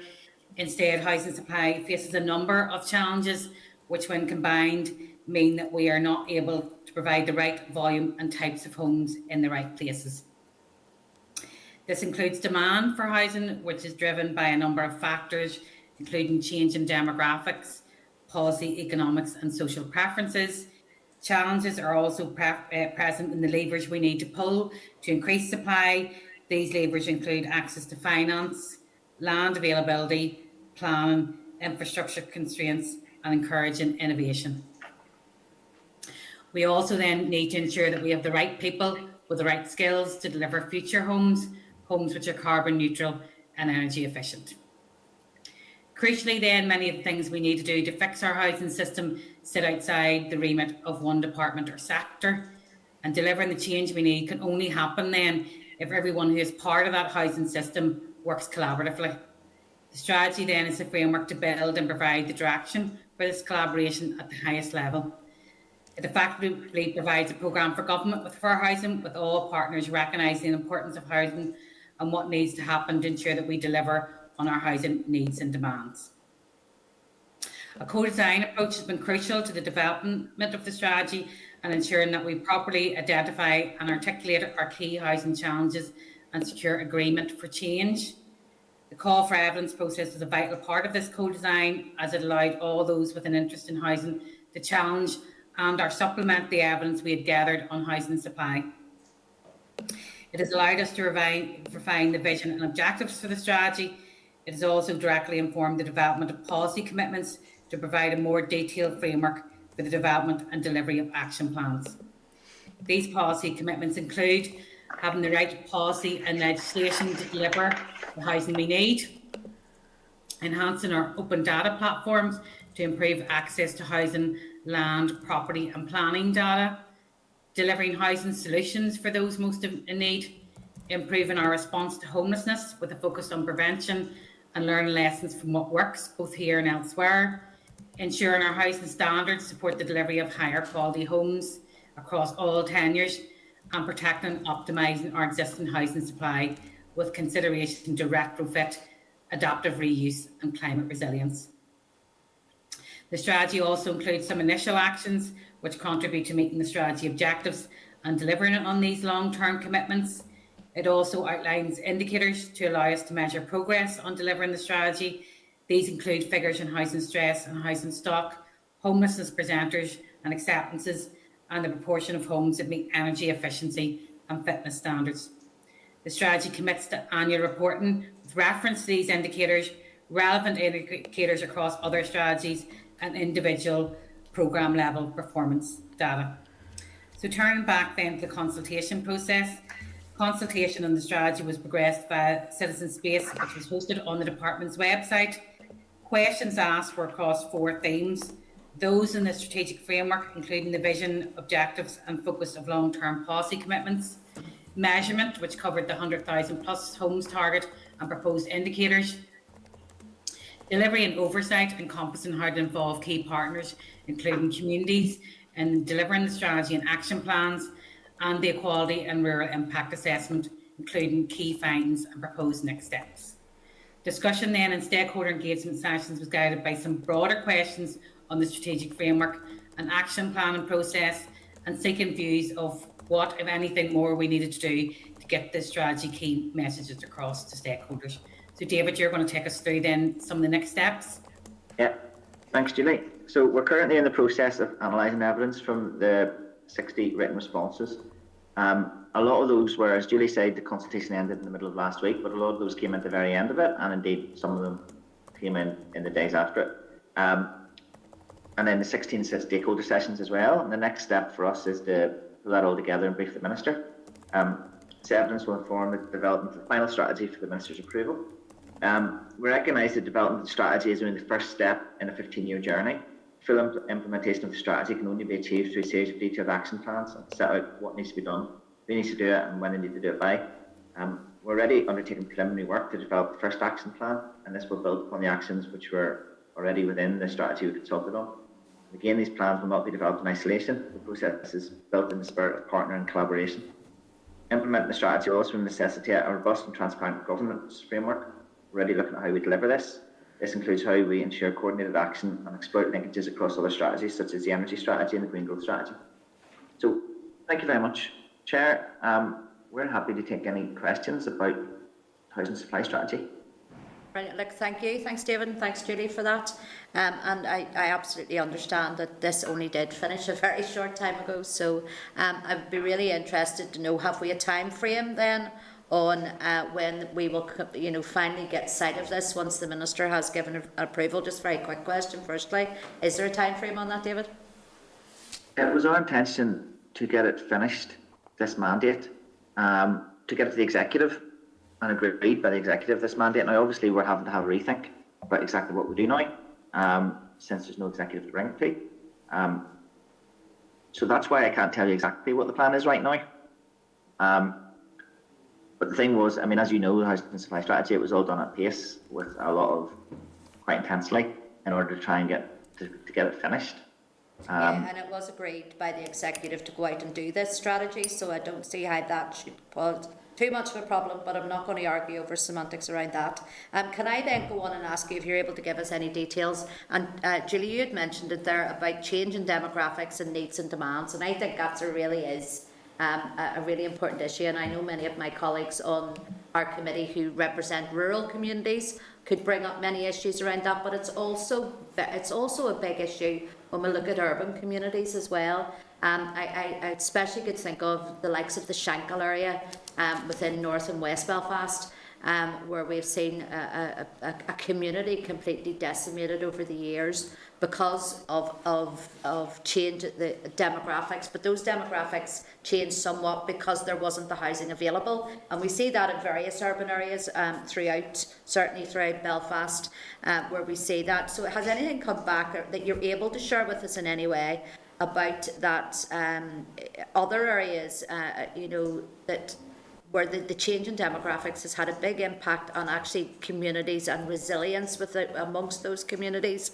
And then the needs and demand, it's something that we bring up quite frequently here in committee as well, is housing need and housing demand is not always reflective of what the actual housing need and demand is, because people will quite often not put in for a change of housing because they really are quite aware that there's nothing there that meets their needs. So whether that is someone requiring a 4-bedroom house or even a 5-bedroom house in many areas, or a disabled facility or a dwelling that is suitable for someone with a disability, they'll not actually put their name forward on the housing list because they know there isn't anything available. So why go through all of that and why bother? So I absolutely agree with what Ciara had said earlier in a previous, with the housing executive. This is exciting, this is positive. This is really good, and this is going to change housing here in Northern Ireland for over the next 15 years. So it is to be, it is really good, and I really am positive about it. But it's just asking if you could share anything around that, or any of the findings, or anything in general. If you can't go into specifics around the change of demographics and demand and need.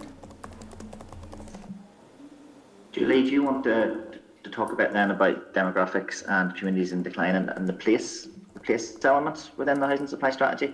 Yeah, certainly. I think that those kind of issues have been prevalent right throughout the development of the strategy. So even through the call for evidence process, the issue of changing demographics, about the need to develop mixed tenure homes, including different types of homes, really to meet people across different life cycles. And that was very much prevalent in some of the rural issues, but as you have said, Chair, as well, in some of the urban areas as well. So very much in the strategy is about developing those different types of homes to meet those different needs as well as different tenures. So we hope that has come across in the aims and objectives of the strategies and those long-term policy commitments. And of course, that will involve working with our NIHE colleagues, including our colleagues in the rural strategy, about latent housing demand. Yeah, there was quite a lot of points made about how in places which are largely social housing, so places like the Shankill, there's groups of people who feel that really have no option other than to move out because there's not a mix of tenures. They can't buy a house in the area because it's all social housing. So that's one strong feature of it. And there's another, and I'm going to be entirely honest here, this is what happens whenever you sort of join up and talk to people who aren't just in your silo. There's a strong theme that's saying that, you need to put houses in successful communities with good facilities that are well joined up and well designed and are nice places to live, good places to live, and can be successful as a whole. Houses are one part of a whole, they're not in isolation. I work in housing, our target is about getting houses built. And I think it's really important that we join up with people who make that really obvious point to us, because there are places, I've been in them myself, where large amounts of social houses were built on estates in the 1970s and 80s, and some of those had to be demolished, even though there was housing demand elsewhere in the town, in places like Ballineen and Antrim. To go back, and then, Chair, to go back to your other point, you're entirely right. A lot of our figures on demand and need are based on things like housing stress, and housing stress is people who come into the housing executive's office and want to get a house, and it's whenever people see the solution as being social housing, and that's where those figures come from, homelessness and housing stress really, and numbers of people on the waiting list. But obviously there's a lot of people who don't see the solution as being social housing either, because they're not from social housing communities, or they're not where it's available, or there are people who own houses and have a different housing need. So I think an important aspect of this is that it goes beyond those tenures, that it sees the whole thing as a whole, and we're trying to make all of the system work so that we don't just focus all our attention on the bit at the end where somebody walks into the housing executive office and says, really my only solution is a social house. So the more that works in the rest of the system, the less people ultimately should make that step. David, I think you're absolutely right on a number of points there. I do think that we need to have that mixed tenure. I think people need to be given choice, and also around the communities, and people do want to live somewhere that is vibrant, somewhere that has services, somewhere that is up and coming. Of course they do. I mean, that's what we all want.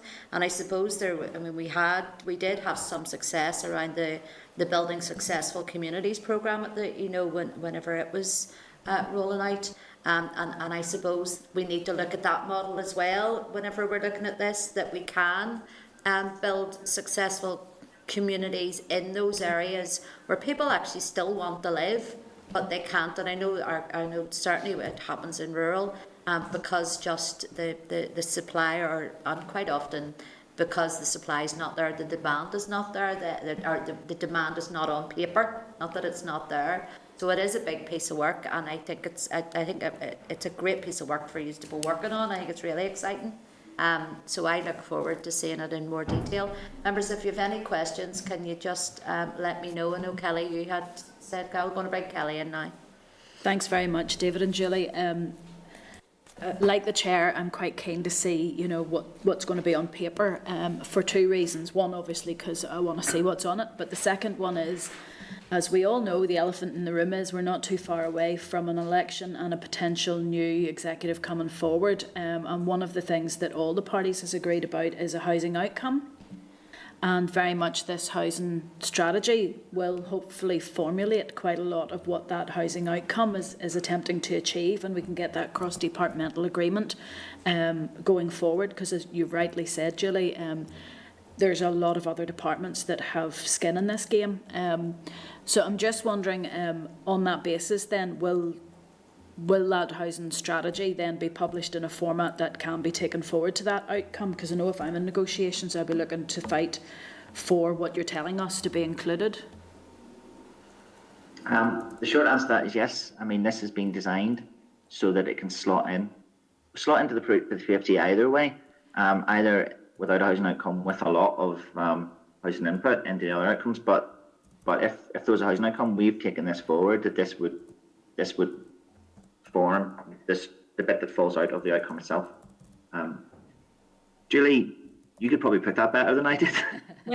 Well, I suppose just to build on what David said, I mean, the vision for the strategy is very much based on the wording of what would have been a housing outcome. Now we have slightly amended to kind of emphasise the importance of place around thriving and inclusive communities, but very much it mirrors what that outcome might look like if it is based on the wording of New Decade, New Approach. So it does very much slot in there, and then there's objectives then leading from that outcome, and then those kind of long-term policy commitments. So I suppose it really does give a framework then to deliver on that housing outcome. I'm just wondering then, obviously, the housing strategy, the supply strategy hasn't been produced yet, but I'm just wondering what has been the input from the other departments that do have skin in this game. For instance, we know the problems with Northern Ireland Water, with it through infrastructure. We also want to make sure that those communities are sustainable, for instance, so have access to public transport, for instance, which is another infrastructure. How has there been a lot of feedback? I'm not going to ask you for the detail because that will come, but has there been good, substantial response from those departments that recognise that they are important in this system? Yes, there has been.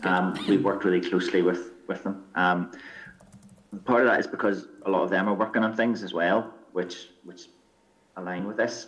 So I mean, the obvious ones are the Department for Infrastructure, both around infrastructure and also around the planning system. The Department for Economy in regard to the energy strategy. And you look at the energy strategy, you'll see quite a lot of housing in there too.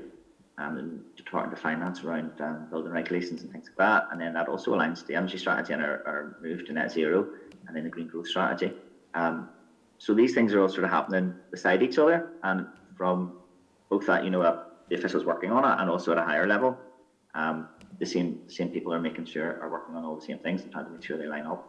So I'm very happy about that aspect of it. I mean, when you even reading the consultation document, I think it's quite obvious that it's been written alongside a lot of other organisations.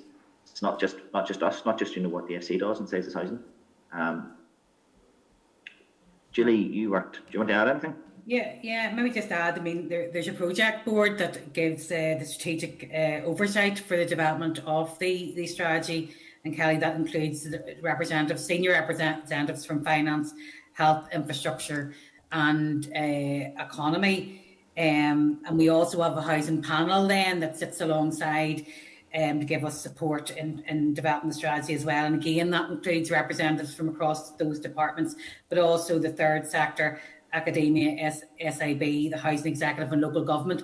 So very much this has been a collaborative effort getting the strategy this far. Brilliant. No, that's really heartening to hear, and it sounds like maybe you guys have cracked cross-departmental working.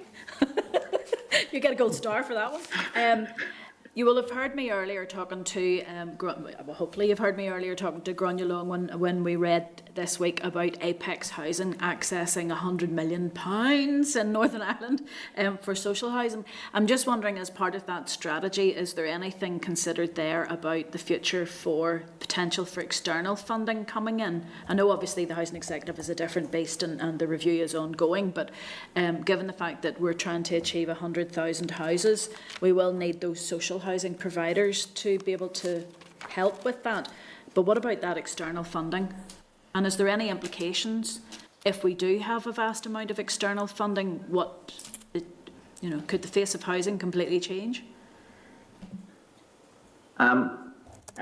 Yes, I mean, what we're trying to do is always leverage in as much funding as possible from as many places.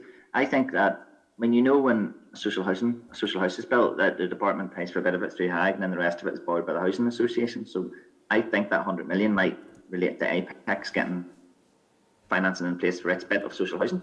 Okay. So in that case, in those cases, I don't know the exact details, but around 40% already. I mean, we have our SHDP allocation that we give out in HAG, and then another big chunk is externally leveraged in. I know that ownership as well, it leverages in a lot of money in addition to the money that we lend. But this was raised as part of the consultation. There are other ways of leveraging in money. There are ways of some of it is quite beyond me. And we took a bit of external advice on it. So Julie might want to talk to me a second about it. But yes, there are other ways of leveraging in money. There are other ways of making things happen other than capital grant. There are ways of making your capital grant go further. You will all be aware of FTC, and we do need to make the full use of that we can. But there was a fair wee bit of discussion about that during this. Julie G.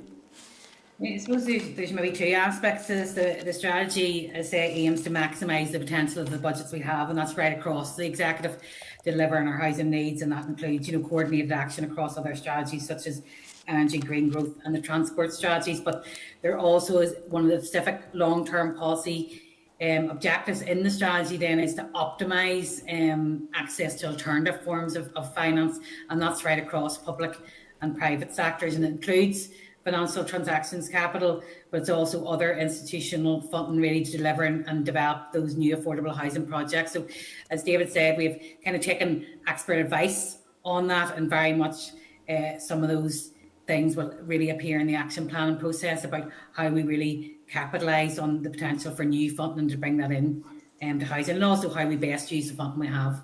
So that is one of the specific long-term policy commitments. Kelly, there's 15, and that is one of them. I think it's maybe the third or fourth one. So very much that's central to the strategy. Yeah, no, fantastic. My last question just is one of our other long-term ambitions for Northern Ireland has been for many years, although maybe not just as successful, the shared housing process. I'm just wondering, within the strategy, are we still bringing that forward as a key objective from the TBUC and Good Relations strategies? It's still 200 every year is being delivered through the shared housing, and we got extra money last year and this year from Fresh Start for that. So I mean, that's augmenting our social housing building programme. But is it still going to retain the position where it's project based as opposed to key strategy of housing? At the minute we have set amounts, but is it ever going to be moved from that sort of project base into the main sort of key objective of housing policy?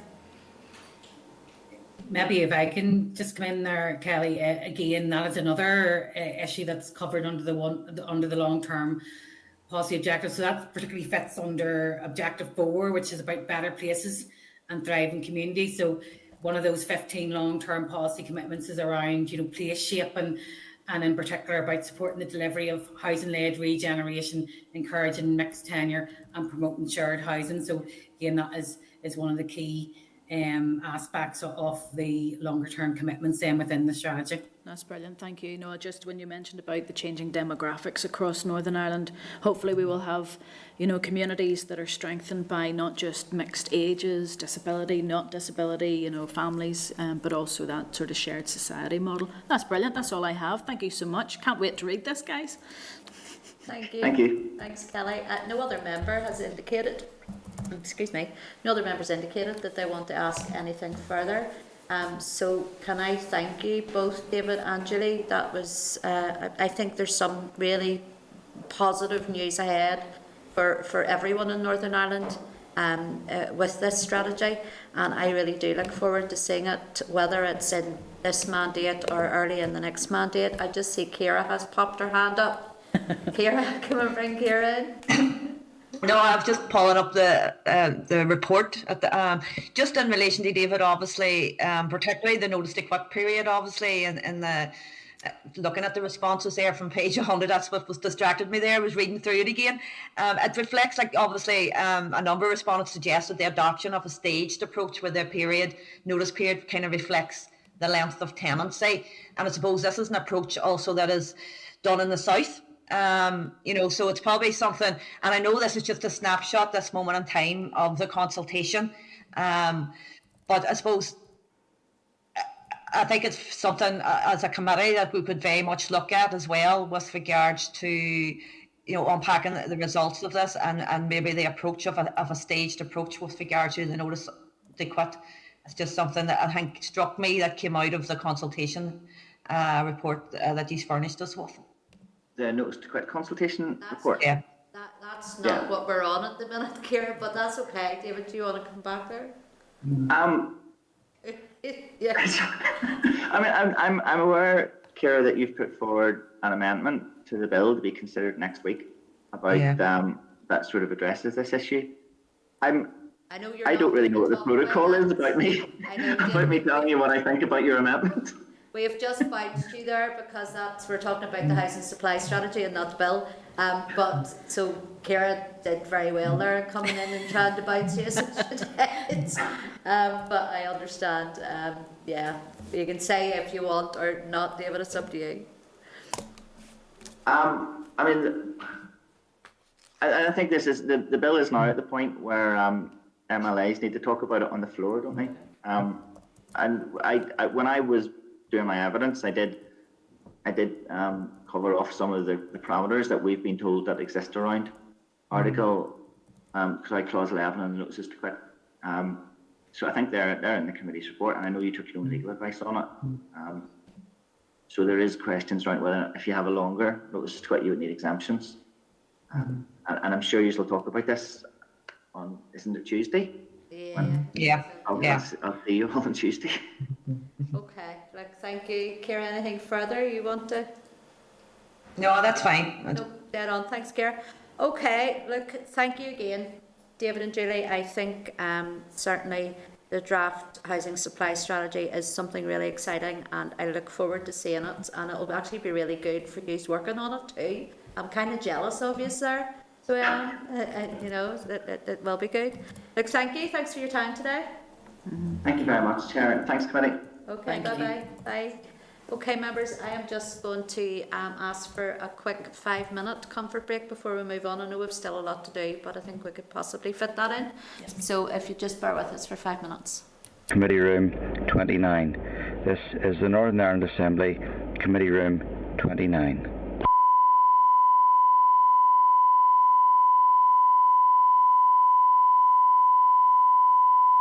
This is the Northern Ireland Assembly, Committee Room 29.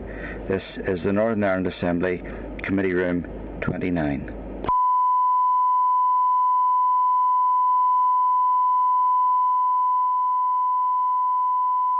This is the Northern Ireland Assembly, Committee Room 29. This is the Northern Ireland Assembly, Committee Room 29.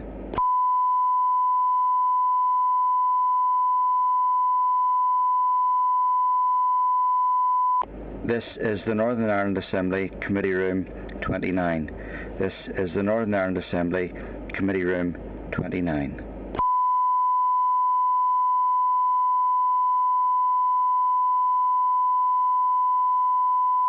This is the Northern Ireland Assembly, Committee Room 29. This is the Northern Ireland Assembly, Committee Room 29.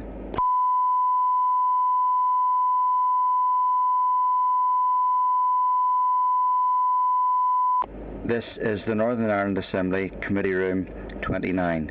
This is the Northern Ireland Assembly Committee Room 29.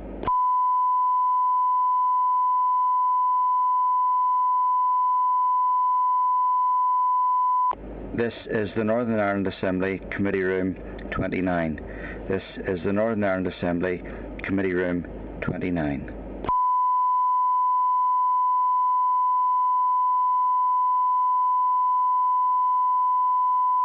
This is the Northern Ireland Assembly Committee Room 29.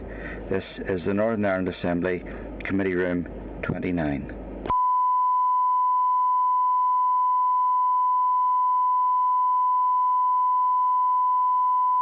This is the Northern Ireland Assembly Committee Room 29. This is the Northern Ireland Assembly Committee Room 29.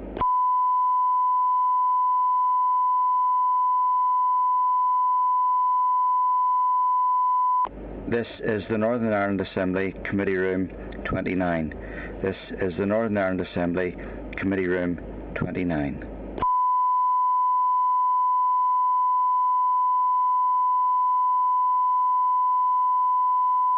This is the Northern Ireland Assembly Committee Room 29.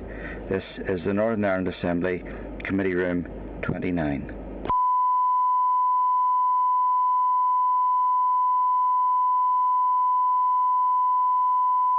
This is the Northern Ireland Assembly Committee Room 29. This is the Northern Ireland Assembly Committee Room 29.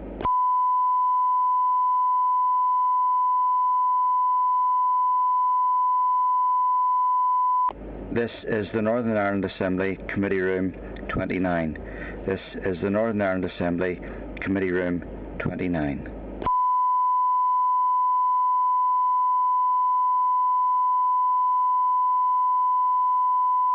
This is the Northern Ireland Assembly Committee Room 29.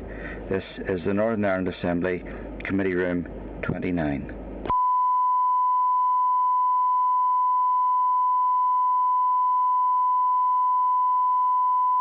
This is the Northern Ireland Assembly Committee Room 29. This is the Northern Ireland Assembly Committee Room 29.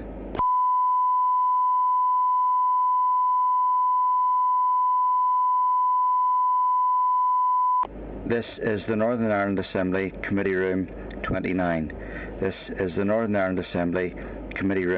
29.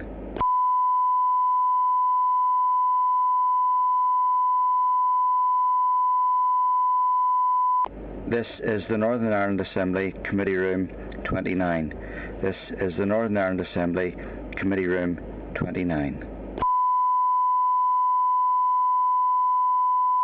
This is the Northern Ireland Assembly Committee Room 29. This is the Northern Ireland Assembly Committee Room 29.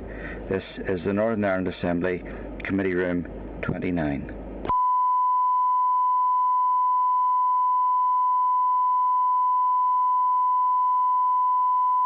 This is the Northern Ireland Assembly Committee Room 29. This is the Northern Ireland Assembly Committee Room 29.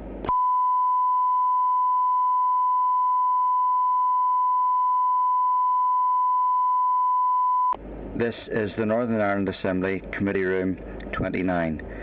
This is the Northern Ireland Assembly Committee Room 29.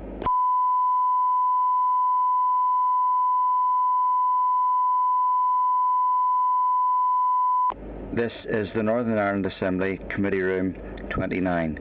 This is the Northern Ireland Assembly Committee Room 29.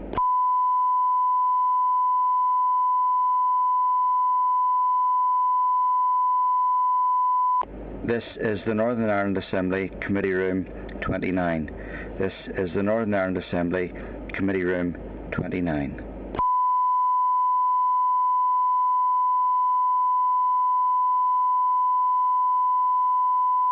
This is the Northern Ireland Assembly Committee Room 29. This is the Northern Ireland Assembly Committee Room 29.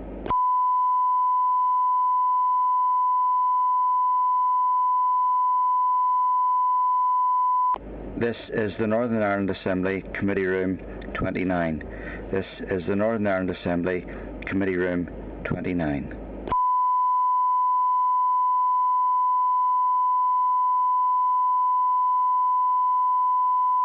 This is the Northern Ireland Assembly Committee Room 29. This is the Northern Ireland Assembly Committee Room 29.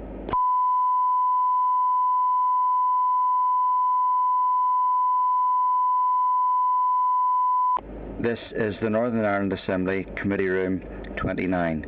This is the Northern Ireland Assembly Committee Room 29.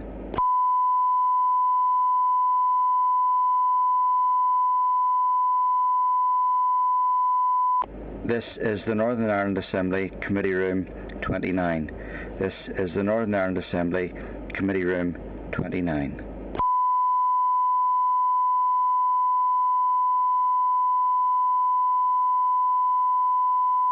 This is the Northern Ireland Assembly Committee Room 29. This is the Northern Ireland Assembly Committee Room 29.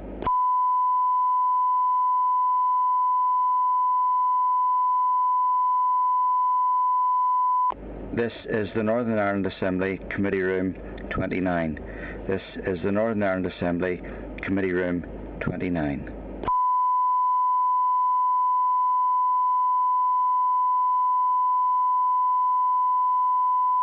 This is the Northern Ireland Assembly Committee Room 29. This is the Northern Ireland Assembly Committee Room 29.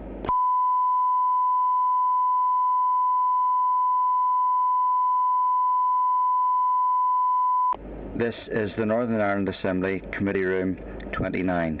This is the Northern Ireland Assembly Committee Room 29.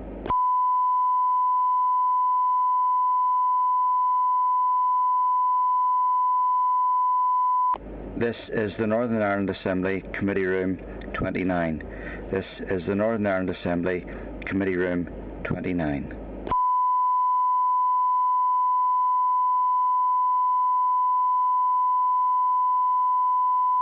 This is the Northern Ireland Assembly Committee Room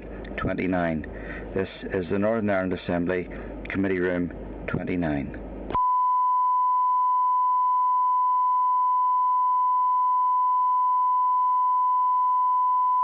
This is the Northern Ireland Assembly Committee Room 29. This is the Northern Ireland Assembly Committee Room 29. This is the Northern Ireland Assembly Committee Room 29. This is the Northern Ireland Assembly Committee Room 29. This is the Northern Ireland Assembly Committee Room 29.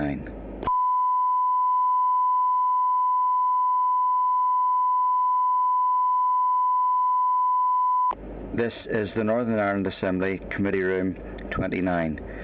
This is the Northern Ireland Assembly Committee Room 29.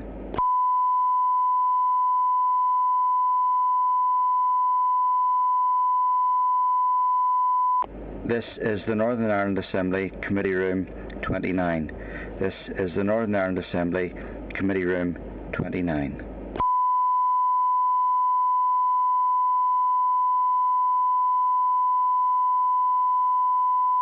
This is the Northern Ireland Assembly Committee Room 29. This is the Northern Ireland Assembly Committee Room 29.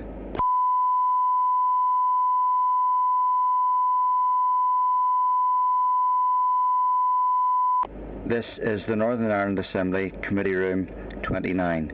This is the Northern Ireland Assembly Committee Room 29.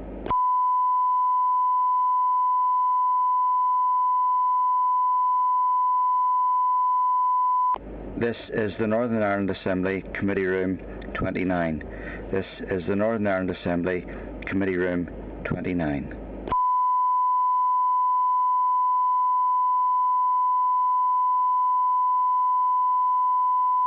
This is the Northern Ireland Assembly Committee Room 29.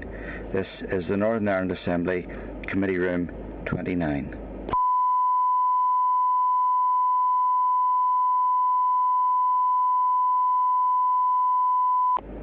Okay, members, we're going to move on then to agenda item 7, which is a briefing from Save the Children on child poverty. so you'll find this briefing paper at page 44 of your committee packs. And could I then welcome to the meeting Jerome Finnegan. Jerome, you're very welcome and good to have you with us. Can I ask you then to go ahead and brief the committee, and then we'll follow up with a few questions. Good afternoon, everybody. As I said, my name is Jerome Finnegan. I'm Policy and Practice Impact Advisor at Save the Children. Thank you very much for the invitation today to come talk to you about child poverty in Northern Ireland, and indeed the path over the next couple of years. We have sent you through a briefing. There's quite a lot of detail in it. I'm not going to go through all of it right now. I'm just going to kind of highlight, I think, some of the key points of what we're seeing in our work, both with children and families, and indeed through the analysis we've been doing over the last couple of months and years. Before I jump straight into it, I did just kind of want to highlight 2 points. So we'll be talking quite a bit about the future path of child poverty.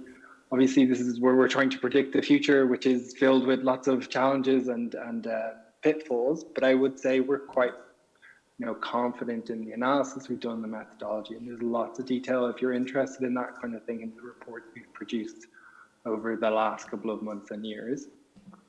The other thing I wanted to say before getting into the kind of key points is just when we are talking about poverty, what we're really talking about, you'll know this, is about money. And when we're talking about money for children growing up in poverty, that's really about the money that's coming in through jobs and through work, so the money that their parents are earning. And it's worth pointing out that the majority of children growing up in poverty are in working households, but it's also about the social security system and the support that's coming in through benefits, through universal credit and other kind of aspects of the system. And it does interact with the cost of living, so housing costs and how far your money actually gets you. So all those things I think are just worth highlighting at the start before getting into the kind of the content of the briefing. So over the past couple of months, we've been doing some work with Child Poverty Action Group to look at the kind of future path of child poverty here. And there were about 3 points that I really wanted to highlight from the work we've been doing. So first of all, we've looked at the kind of short term, so the start of the pandemic up to about now. And what we found, and I think to be honest, a bit counterintuitively, is that child poverty is actually likely to fall in Northern Ireland in the short term. But in large measure, this is can be accounted for by the £20 increase to universal credit and working tax credits. So what we found is that, and probably not surprisingly, but by boosting household incomes by about £1,000 a year, this measure alone would have prevented about 11,000 children from falling into poverty over the last couple of months. So in many ways, it was quite a success. And indeed, with many of the families and children that we've worked with, we've heard again and again how important it's been in terms of helping them pay for basic expenses like food, like covered bills, and just managing during an incredibly difficult time over the last couple of months. But then secondly, with that support now cut, what we see in our analysis and what we project is that by about 2024-25, we'll see child poverty rise back up again to about 25%. I think it's important to say that this is really a reversion to the kind of status quo before the pandemic. So in the last 10 or 20 years worth of data in Northern Ireland, really haven't seen much of a significant or sustained reduction in child poverty. It's generally been about 24, 25, 26%. And I think what we would say and try and emphasize is in some ways this is really a missed opportunity for children, because we saw how far the £20 went in terms of helping to secure a bit of a reduction. And I think we would argue would have been a good platform to work from to secure further reductions in Northern Ireland through other measures like job or other types of support. But with it now cut, I think our projection of an increase is based on, again, factors in the social security system. So I think, as you'll all be familiar with, the two-child limit in particular is likely to push up a rise in poverty in the coming years. And that's largely because of the way the policy is designed. More and more families are going to be affected by it in the next couple of years. And we know that poverty at the moment is largely being driven by poverty in larger families. So we do project a rise in the next couple of years after a small fall in the early stages of the pandemic. The third point I wanted to make was that when we carried out this analysis back in the summer, we, like many others, didn't quite appreciate the scale of the current cost of living crisis. So as you'll know, we're at about a 30-year high in terms of the rates of inflation. expected to reach about 7% in April. And that is having an impact right now on families, again, as you all know. So we're regularly working with families with children, with our partners, our local community partners, and we are seeing families having to make incredibly difficult decisions between paying for food, between keeping their heating on, between keeping lights on. But it's also projected to rise to a much deeper level of poverty. So the National Institute of Economic Social Research just did a study which showed that they're projecting destitution to rise by about 60% in Northern Ireland in the coming years.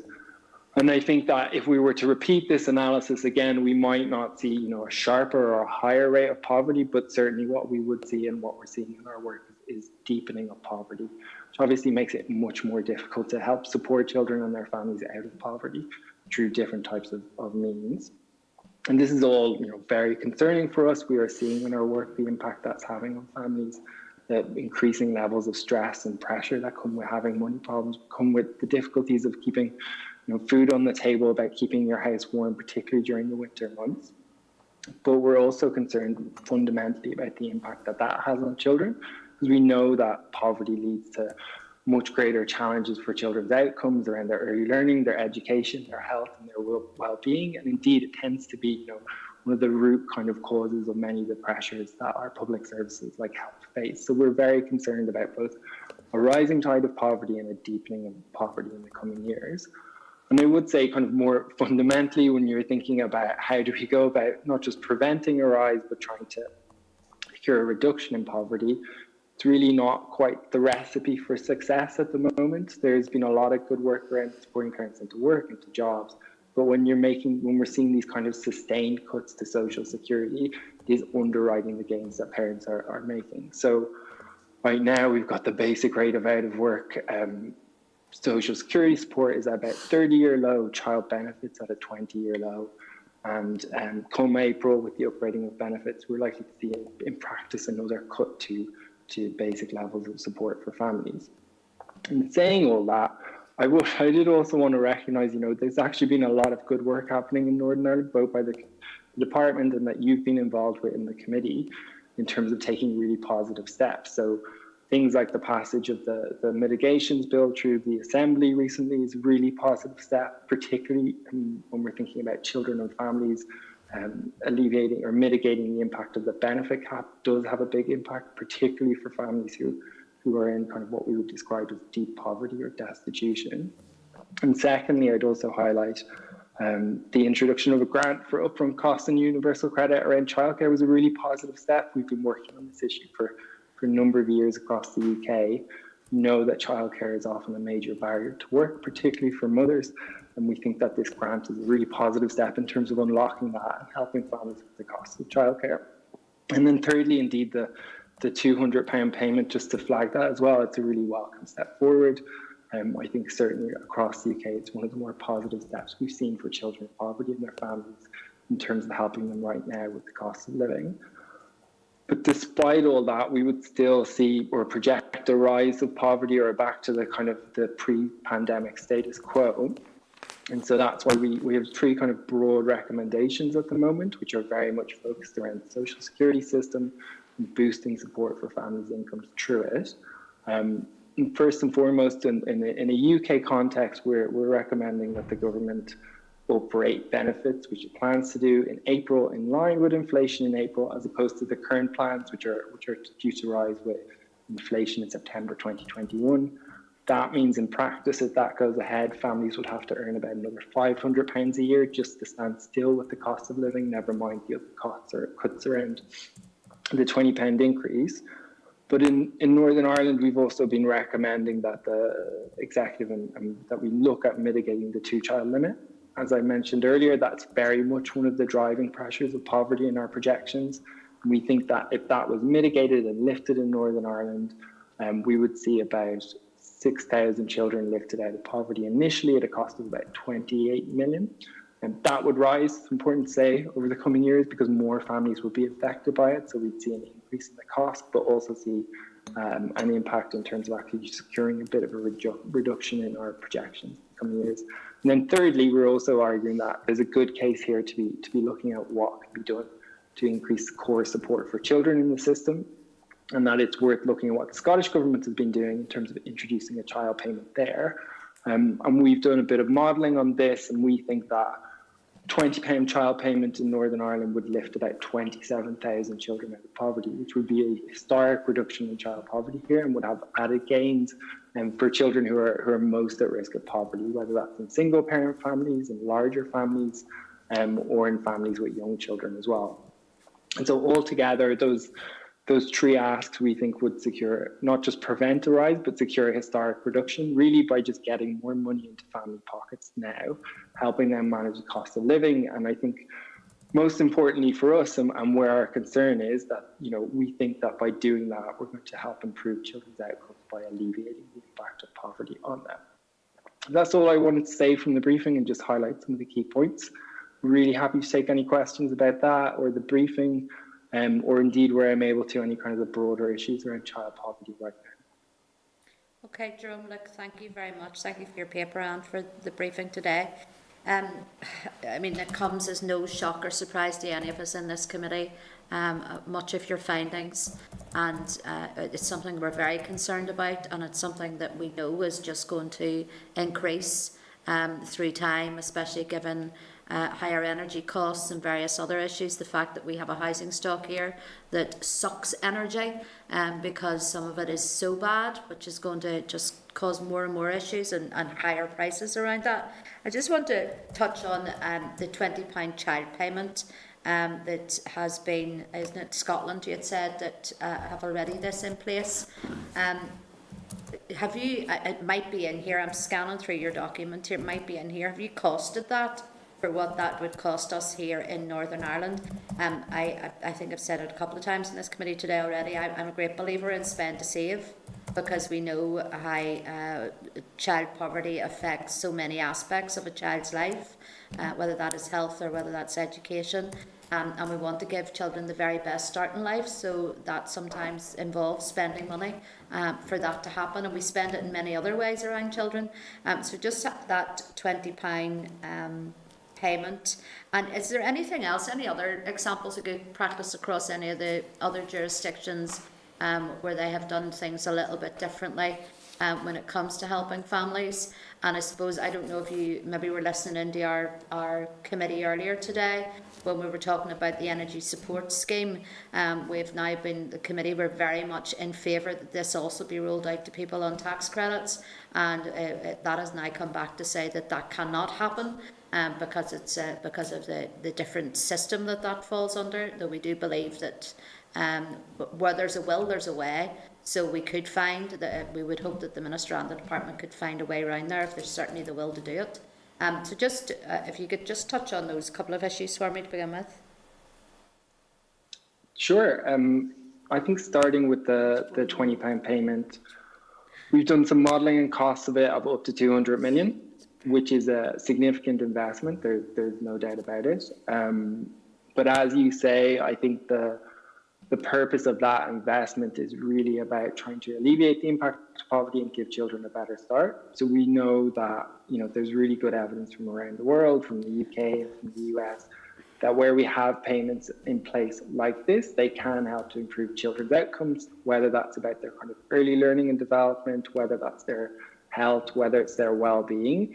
By alleviating the impact of poverty, we do see improvements across the board. And I kind of pull it back as well to the kind of early investment model that, much of the pressure, as you'll know, that we see on services like mental health services, like health services, and even in schools and even in childcare settings as well, a lot of the kind of root cause of that is poverty. So while we definitely need investment in those areas, if we're not trying to work towards reducing poverty at its core, you're still going to see a rising tide of pressure on services. So we do recognise it's a significant investment, I think, but the scale of the impact we think is definitely worth it. And I think a piece of work we're looking at next is looking about, what potential effect would that have on children and indeed our economy and wider services as well. In terms of good practice, I think I would highlight in Scotland, again, the general framework that they have around at the moment in terms of their anti-poverty strategy.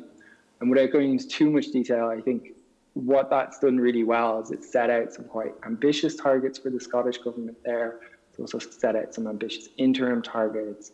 It set out a pot of funding to help deliver on those targets through measures that will help reduce poverty, both kind of technical things that we're talking about right now, like child payments, but also measures that working with families in poverty that they want to see happen to support them, whether that's helping with transport costs or helping with work or helping with childcare. And I think as a model that's working quite well there in terms of it both working towards ambitious targets, but working in a kind of cross-sector approach, working with families, bringing in expertise from across the board to try and meet those targets in the long term. So I would really highlight that. I think there's lots of other interesting work happening at the moment. So if you look at in Wales just this week, it's announced that they're going to do an income support for young care leavers, which is a really interesting model, and we'll be interested to see the results that they get out of that and what kind of impact it has. But there is a lot of innovative work that's going on across the UK right now. Again, I'd highlight in Northern Ireland, that issue I mentioned around upfront costs in childcare. We think that grant's really important. We've worked with parents both in Northern Ireland and across the UK, particularly mothers, overwhelmingly mothers, who are trying to move into work, trying to access what is quite good support in the system, but this barrier that was there around having to pay upwards of £800 or £1,000 up front in childcare costs to pay for it before receiving support was either putting families into debt or pushing them out or, leading to them not accepting jobs. So we think that grant is, again, really important, quite an innovative piece that's been done across the UK and something that we've been recommending to the UK government to take on as well. On your third point about the energy support scheme, I think I don't know the detail of why the systems won't work and what the kind of negotiations that needs to take place to make that work. And as you say, where there's a will, there is often a way. I think we would absolutely support any kind of recommendations that ensure that all families in the social security system are receiving this support, because it is really vital right now.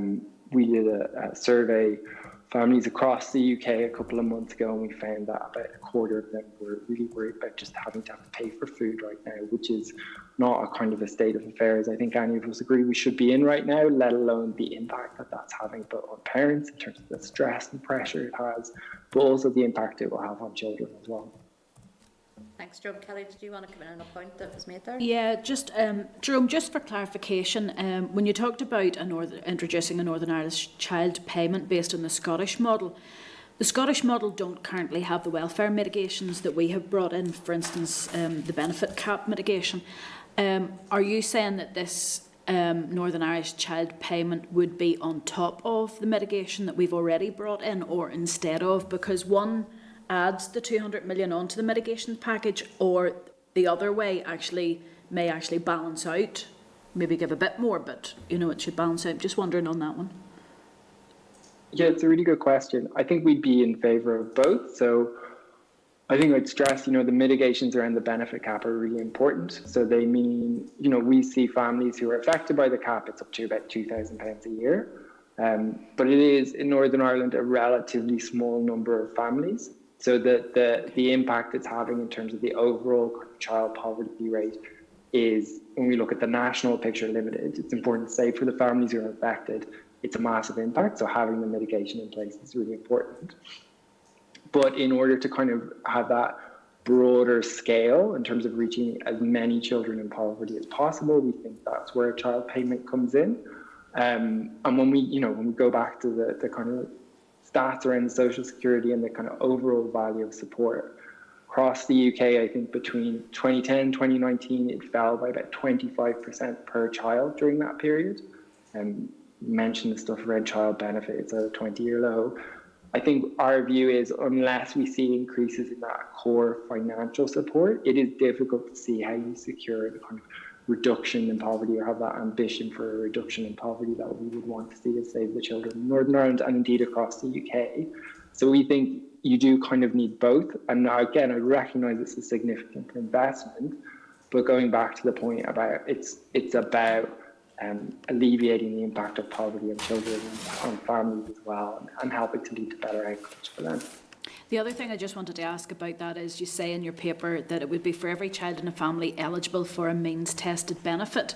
And as we know, while the Minister had, during COVID, changed the sort of maximum income level, we know that there are families who could only be a fiver above that limit who are the working poor. I'm just wondering, has Scotland done anything about that other than means-tested benefits? Have they looked at, say, an income level below an income level? You may not qualify for a benefit, but you may be still considered as living in poverty.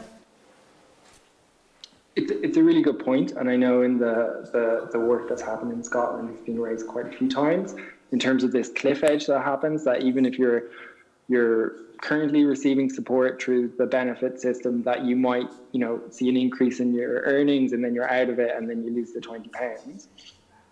I think they haven't come to a kind of a conclusion on that. It is a part that we're looking at the moment in our work about, is there another way into the payment that isn't just through the benefit system. I would say that the advantage of the benefit system is that it overwhelmingly reaches all children pretty much in poverty. It also reaches a lot of families who are just over the poverty line. So when you're thinking about a payment is really about helping to reduce poverty, it's the, some ways the easiest way in to do that as a criteria. It's also, we would kind of advocate, I think there's more detail we would need to work out of this, that it should be an automatic payment rather than something people apply to. And using the benefit system to do that, again, would be the easiest way to do it. There are other groups, of course, that we would be concerned about. So particularly thinking about the policy around no recourse to public funds and how that would affect children who may not even be able to access the benefit system, but would be growing up in poverty, is something, again, we're looking at the moment in terms of, are there other ways into a payment that aren't necessarily through the benefit system, but which also don't put a kind of a burden on family to go through a complex application process. Okay. Thank you. All right. Any other members want to ask any further questions of Jerome at this stage? Bring Ciara in, please. Jerome, just thank you. Not necessarily a question, Jerome. Just obviously first and foremost, just want to commend the work of Save the Children. Like I've worked in my previous job for 10 years with Save the Children over the and particularly during COVID, the amazing work that you did and stepped up and working in local communities and with the local Sure Start programmes and supporting families, and the online system that you had was excellent. And I suppose all of us here, none of us would disagree with your proposals that you have presented here today, and obviously, no doubt there'll be a range of proposals at with regards to the anti-poverty strategy that we're working on, and obviously the mitigations review team, with the aims of addressing child poverty. Like, all these proposals obviously are worthy of consideration and moving forward. So I just want to commend the work that you are doing, and thank you very much for the detailed report, and particularly obviously the costings as well. So obviously you've put a lot of work into it, so thank you, and obviously it'll be extremely useful in moving forward. Okay, thanks, Ciara. Okay, no other member as wanting to come in at this stage. So Jerome, can I thank you for your time today? It's been very beneficial. Thank you. Thanks so much, and thanks for the invitation today to come talk to you. Thank you. Bye-bye. Bye-bye. Okay, members, we are going to move swiftly on then to tabled agenda items S2, SL1s. We had a little bit of talk about this whenever we had had our comfort break earlier, and we've now got Martina Campbell has come on, so she has to bring Martina in to give us a briefing. These proposed SRs are draft affirmative, so they need to be laid this week for consideration. Otherwise, they will fall. Is that correct, Martina? Yeah, that's correct, Chair. Now, we've had members, if you'll look in your emails, there was an email that came in this morning, so it's not part of our packs, from NIACTA, who were extremely worried around this. I don't know, has Martina got sight of that? Martina, did you get sight of that email as well that we received? Yes, I got the draft letter from NIACTA, yes. Good, okay. So it's just really then, I suppose, are both of these linked in any way, or do you want to speak on both of them, on sort of those concerns and what members need to know? Okay, thanks, Chair. I'm sorry we're bouncing you here, Martina, but thank you for coming in. You're okay. Did try to get something to you, but I understand it's easier to speak on it. So the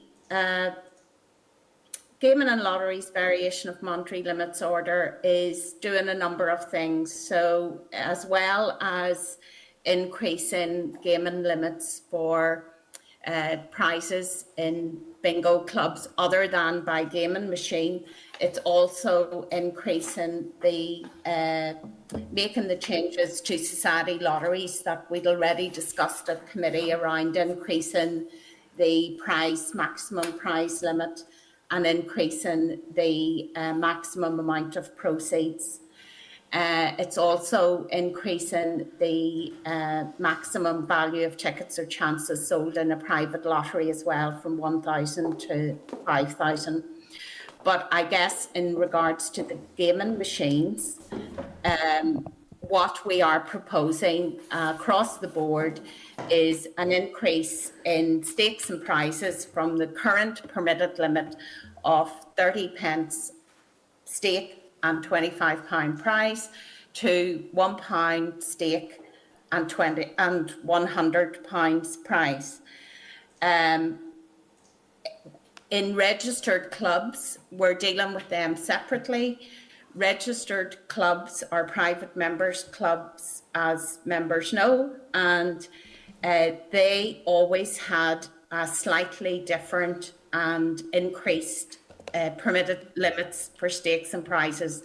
So the current permitted limits for registered clubs is 50 pence stake, £250 prize.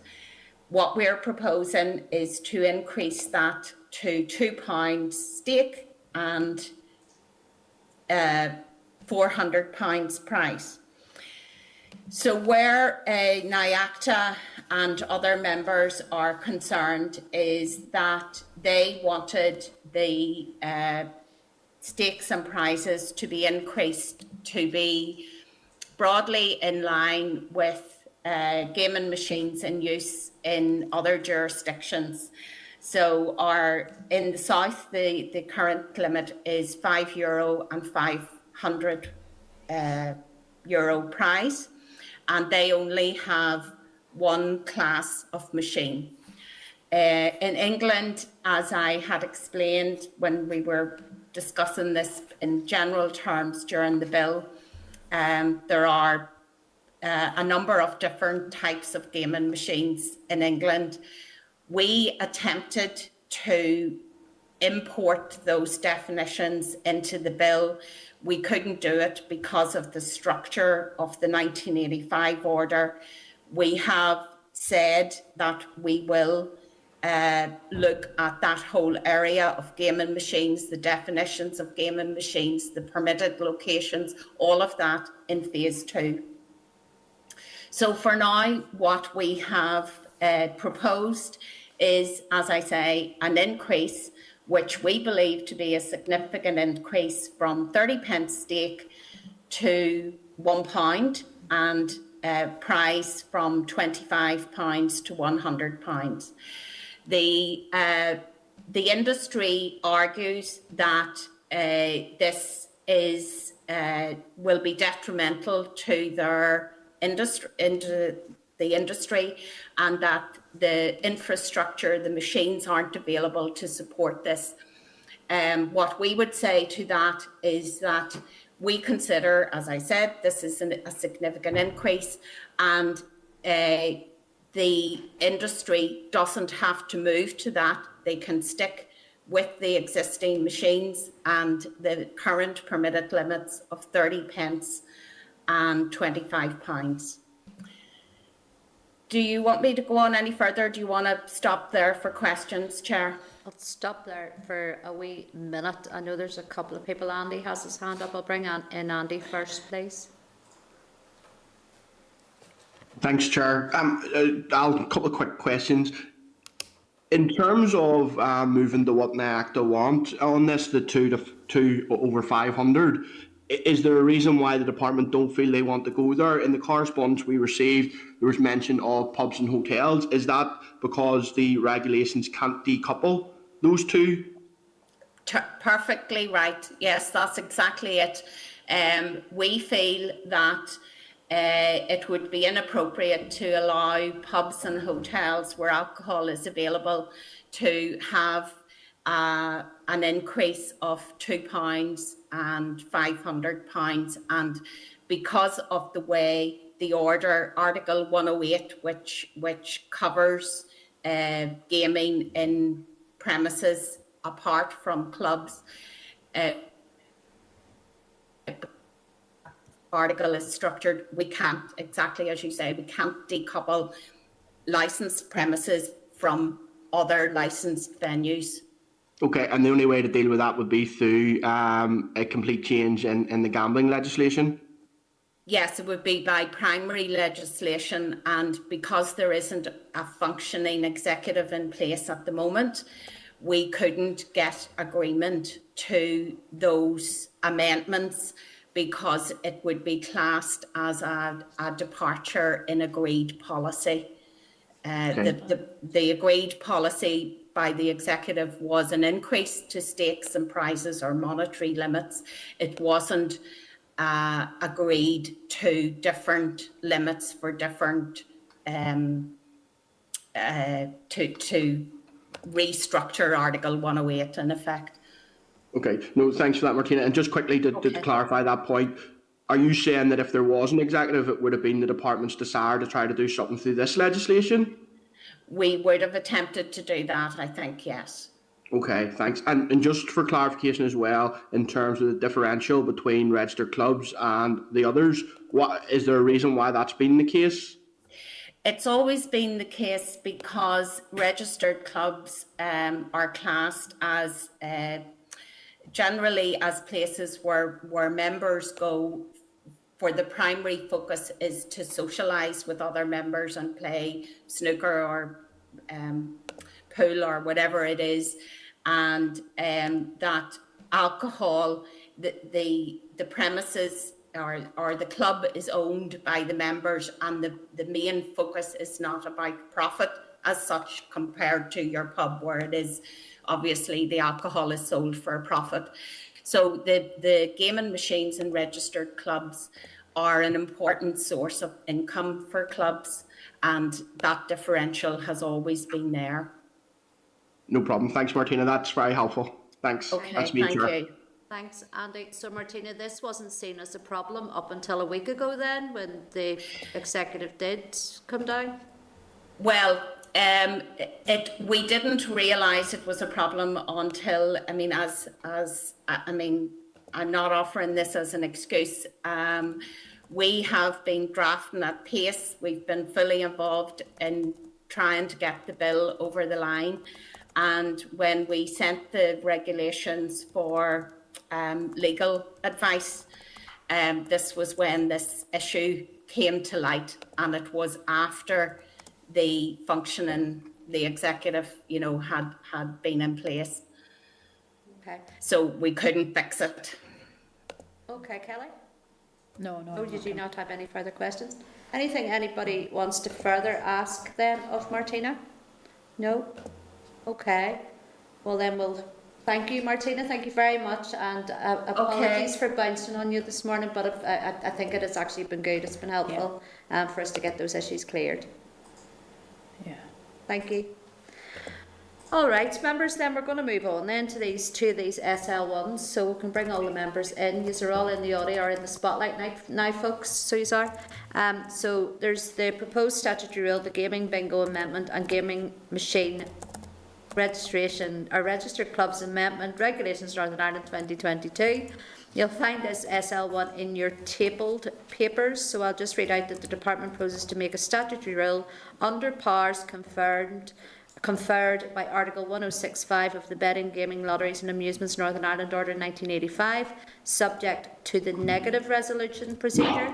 The statutory rule increases the maximum prize entitlement in respect of any one game played by means of a gambling machine in a registered club from £250 to £400. So, members, are you content for the department to proceed to make this rule? Content. Content, thank you, Ciara. I'll then move on to the proposed statutory rule, Gaming and Lotteries, variation of monetary limits order, Northern Ireland 2022. You'll find a copy of this SL1 in your table papers, and then I'll read that the department proposes to make a statutory rule under powers conferred by Articles 77.4, 106.3, 108.16, 1345 and 137.21 of the Betting, Gaming, Lotteries and Amusements Northern Ireland Order 1985, subject to the affirmative resolution procedure. The purpose of the statutory rule is to increase the permitted maximum amounts of gaming, other than by machine, for prizes on bingo club premises, as well as increasing the maximum permitted stakes and prizes for gaming machines in permitted locations, and increases fundraising opportunities for both private and societies' lotteries. Again, members, are you content for the department to proceed to make the rule? Agreed. Agreed. Agreed. Content, yeah. Thank you very much. Okay, members, we're going to move on to agenda item 9, which is correspondence. You'll find your correspondence memo at page 59 of your packs. Can I draw your attention to a number of items? And one of also in your tabled papers. Members, in your tabled papers, you'll be provided with the 2021-22 spring supplementary estimates and the estimates memorandum.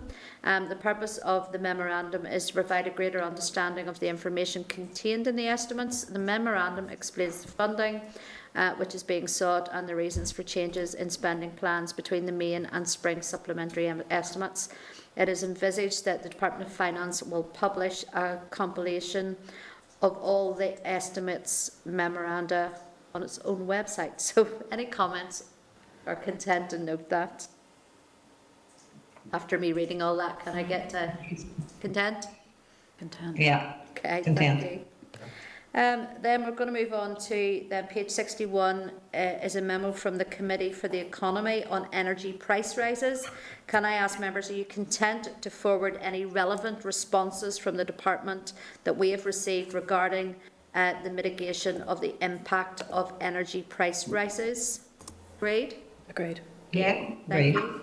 On page 62 is a further request to brief the committee regarding the Boyne Bridge and Transport Hub development. Members, just to remind you, we considered a previous request from THAG on the 13th of May 2021.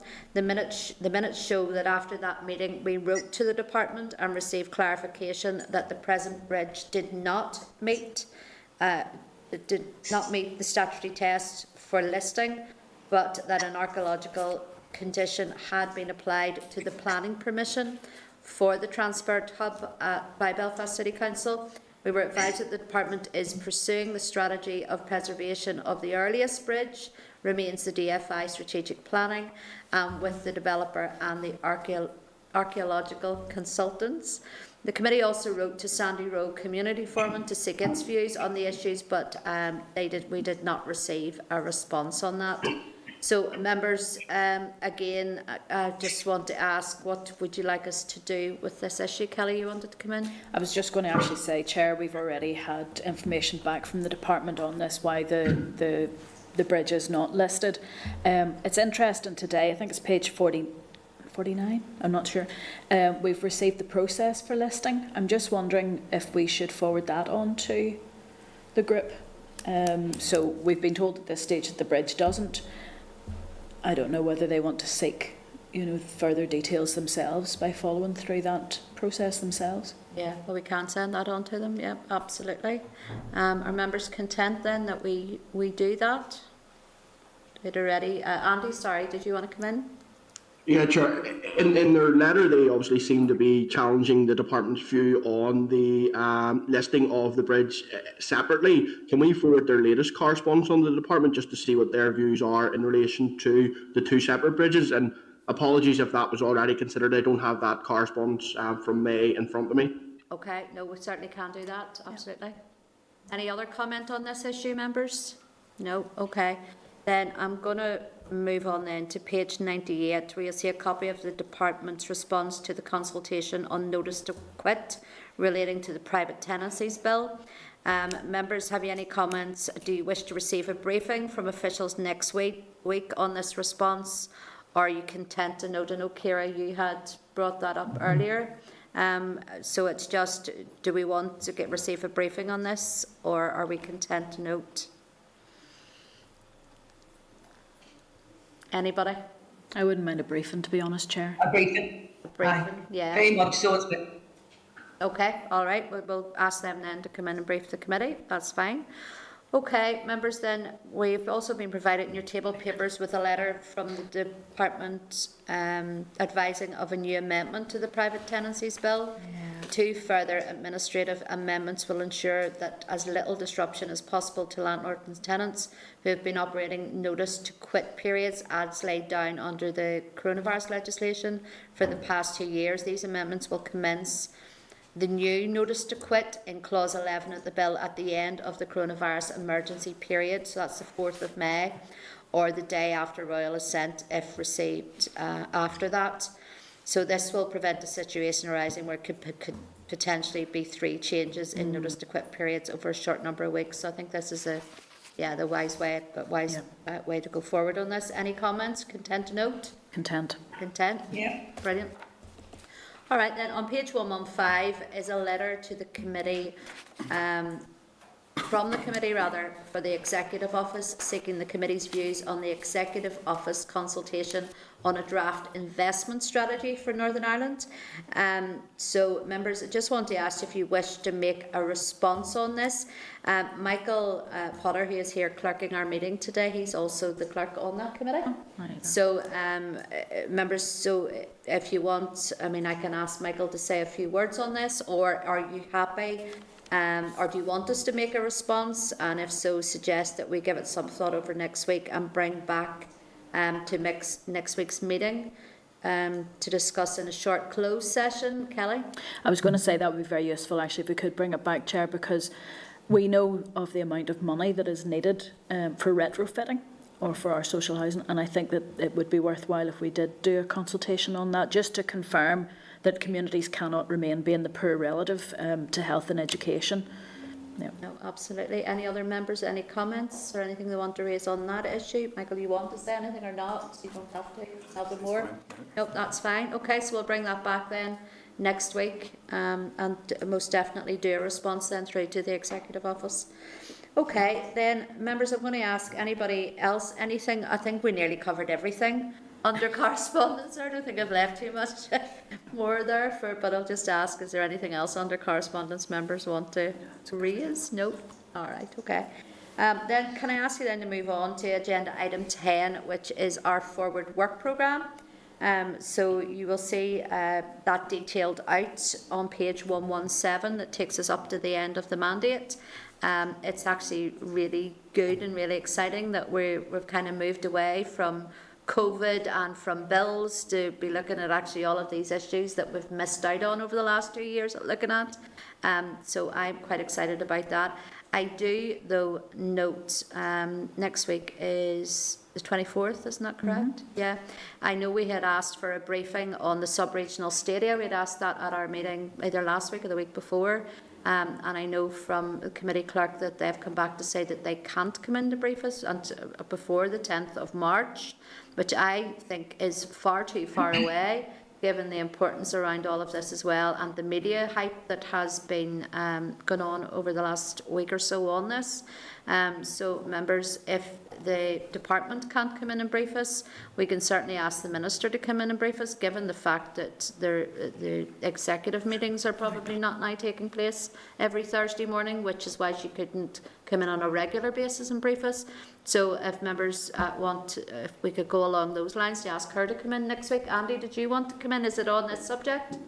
It is indeed, Chair. Yeah. Absolutely. I would be fully supportive of that, because I believe the clubs out there on the ground deserve an explanation as to why on at least 3 separate occasions it was indicated that the proposals and the way forward were being brought back to the executive as far back as May 2021, but I haven't received a detailed enough explanation as to why that didn't happen. Okay, well then we'll ask for with the fact that the officials can't brief us until the 10th of March, we'll ask that the Minister then come in and brief us next week on that. Members, agreed? Agreed. Good. Okay, anything else on the Forward Work Programme any member wants to bring up? I think it looks quite exciting. I particularly like our meeting for Thursday the 10th of March for International Women's Week, as we like to call it now. So we've got lots of good female, all being well, female evidence gathering there. Anything else, members, on that? Andy, your hand's still up, or do you want to come in again? No, it's down again. All right, members, I'm going to move us on then. Sorry, go ahead. Who's that? Chair, no, I'm glad that I see it's on there. It's the departmental briefing on the licensing and registration of clubs. I've been contacted by more people again this week, but it's the need, and I hope officials are going to attend with solutions or proposed solutions to the situation, because, or at least clarity, because there's a complete lack of it out there. No, thank you, Mark. Yep, that's in for next week. So, members, I'm going to move you on then to agenda item 11, which is any other business. Do members have any other business they want to bring up at this time? Ciara? Yes, Chair. Obviously, given our presentation today by Save the Children, and obviously the forecast that they've presented regarding child poverty, could we write to the Minister and ask, with no executive, what impact would that have on progressing the anti-poverty strategy, and obviously particularly as well the welfare mitigations review? Okay, yeah, we can certainly do that, absolutely. Sure. Just quickly, the Minister confirmed in the Chamber during question time the anti-poverty strategy can't go forward without the executive. Okay.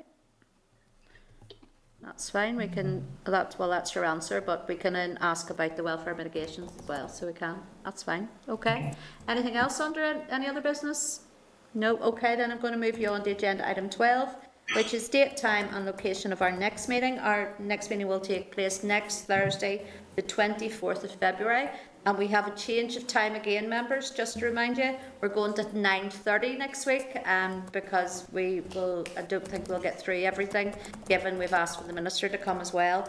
I don't think we'll get through everything in the shorter time, so 9:30. Next Thursday, the 24th of February, here in room 29.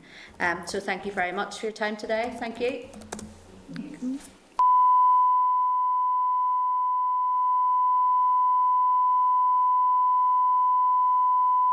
This is the Northern Ireland Assembly Committee Room 29. This is the Northern Ireland Assembly Committee Room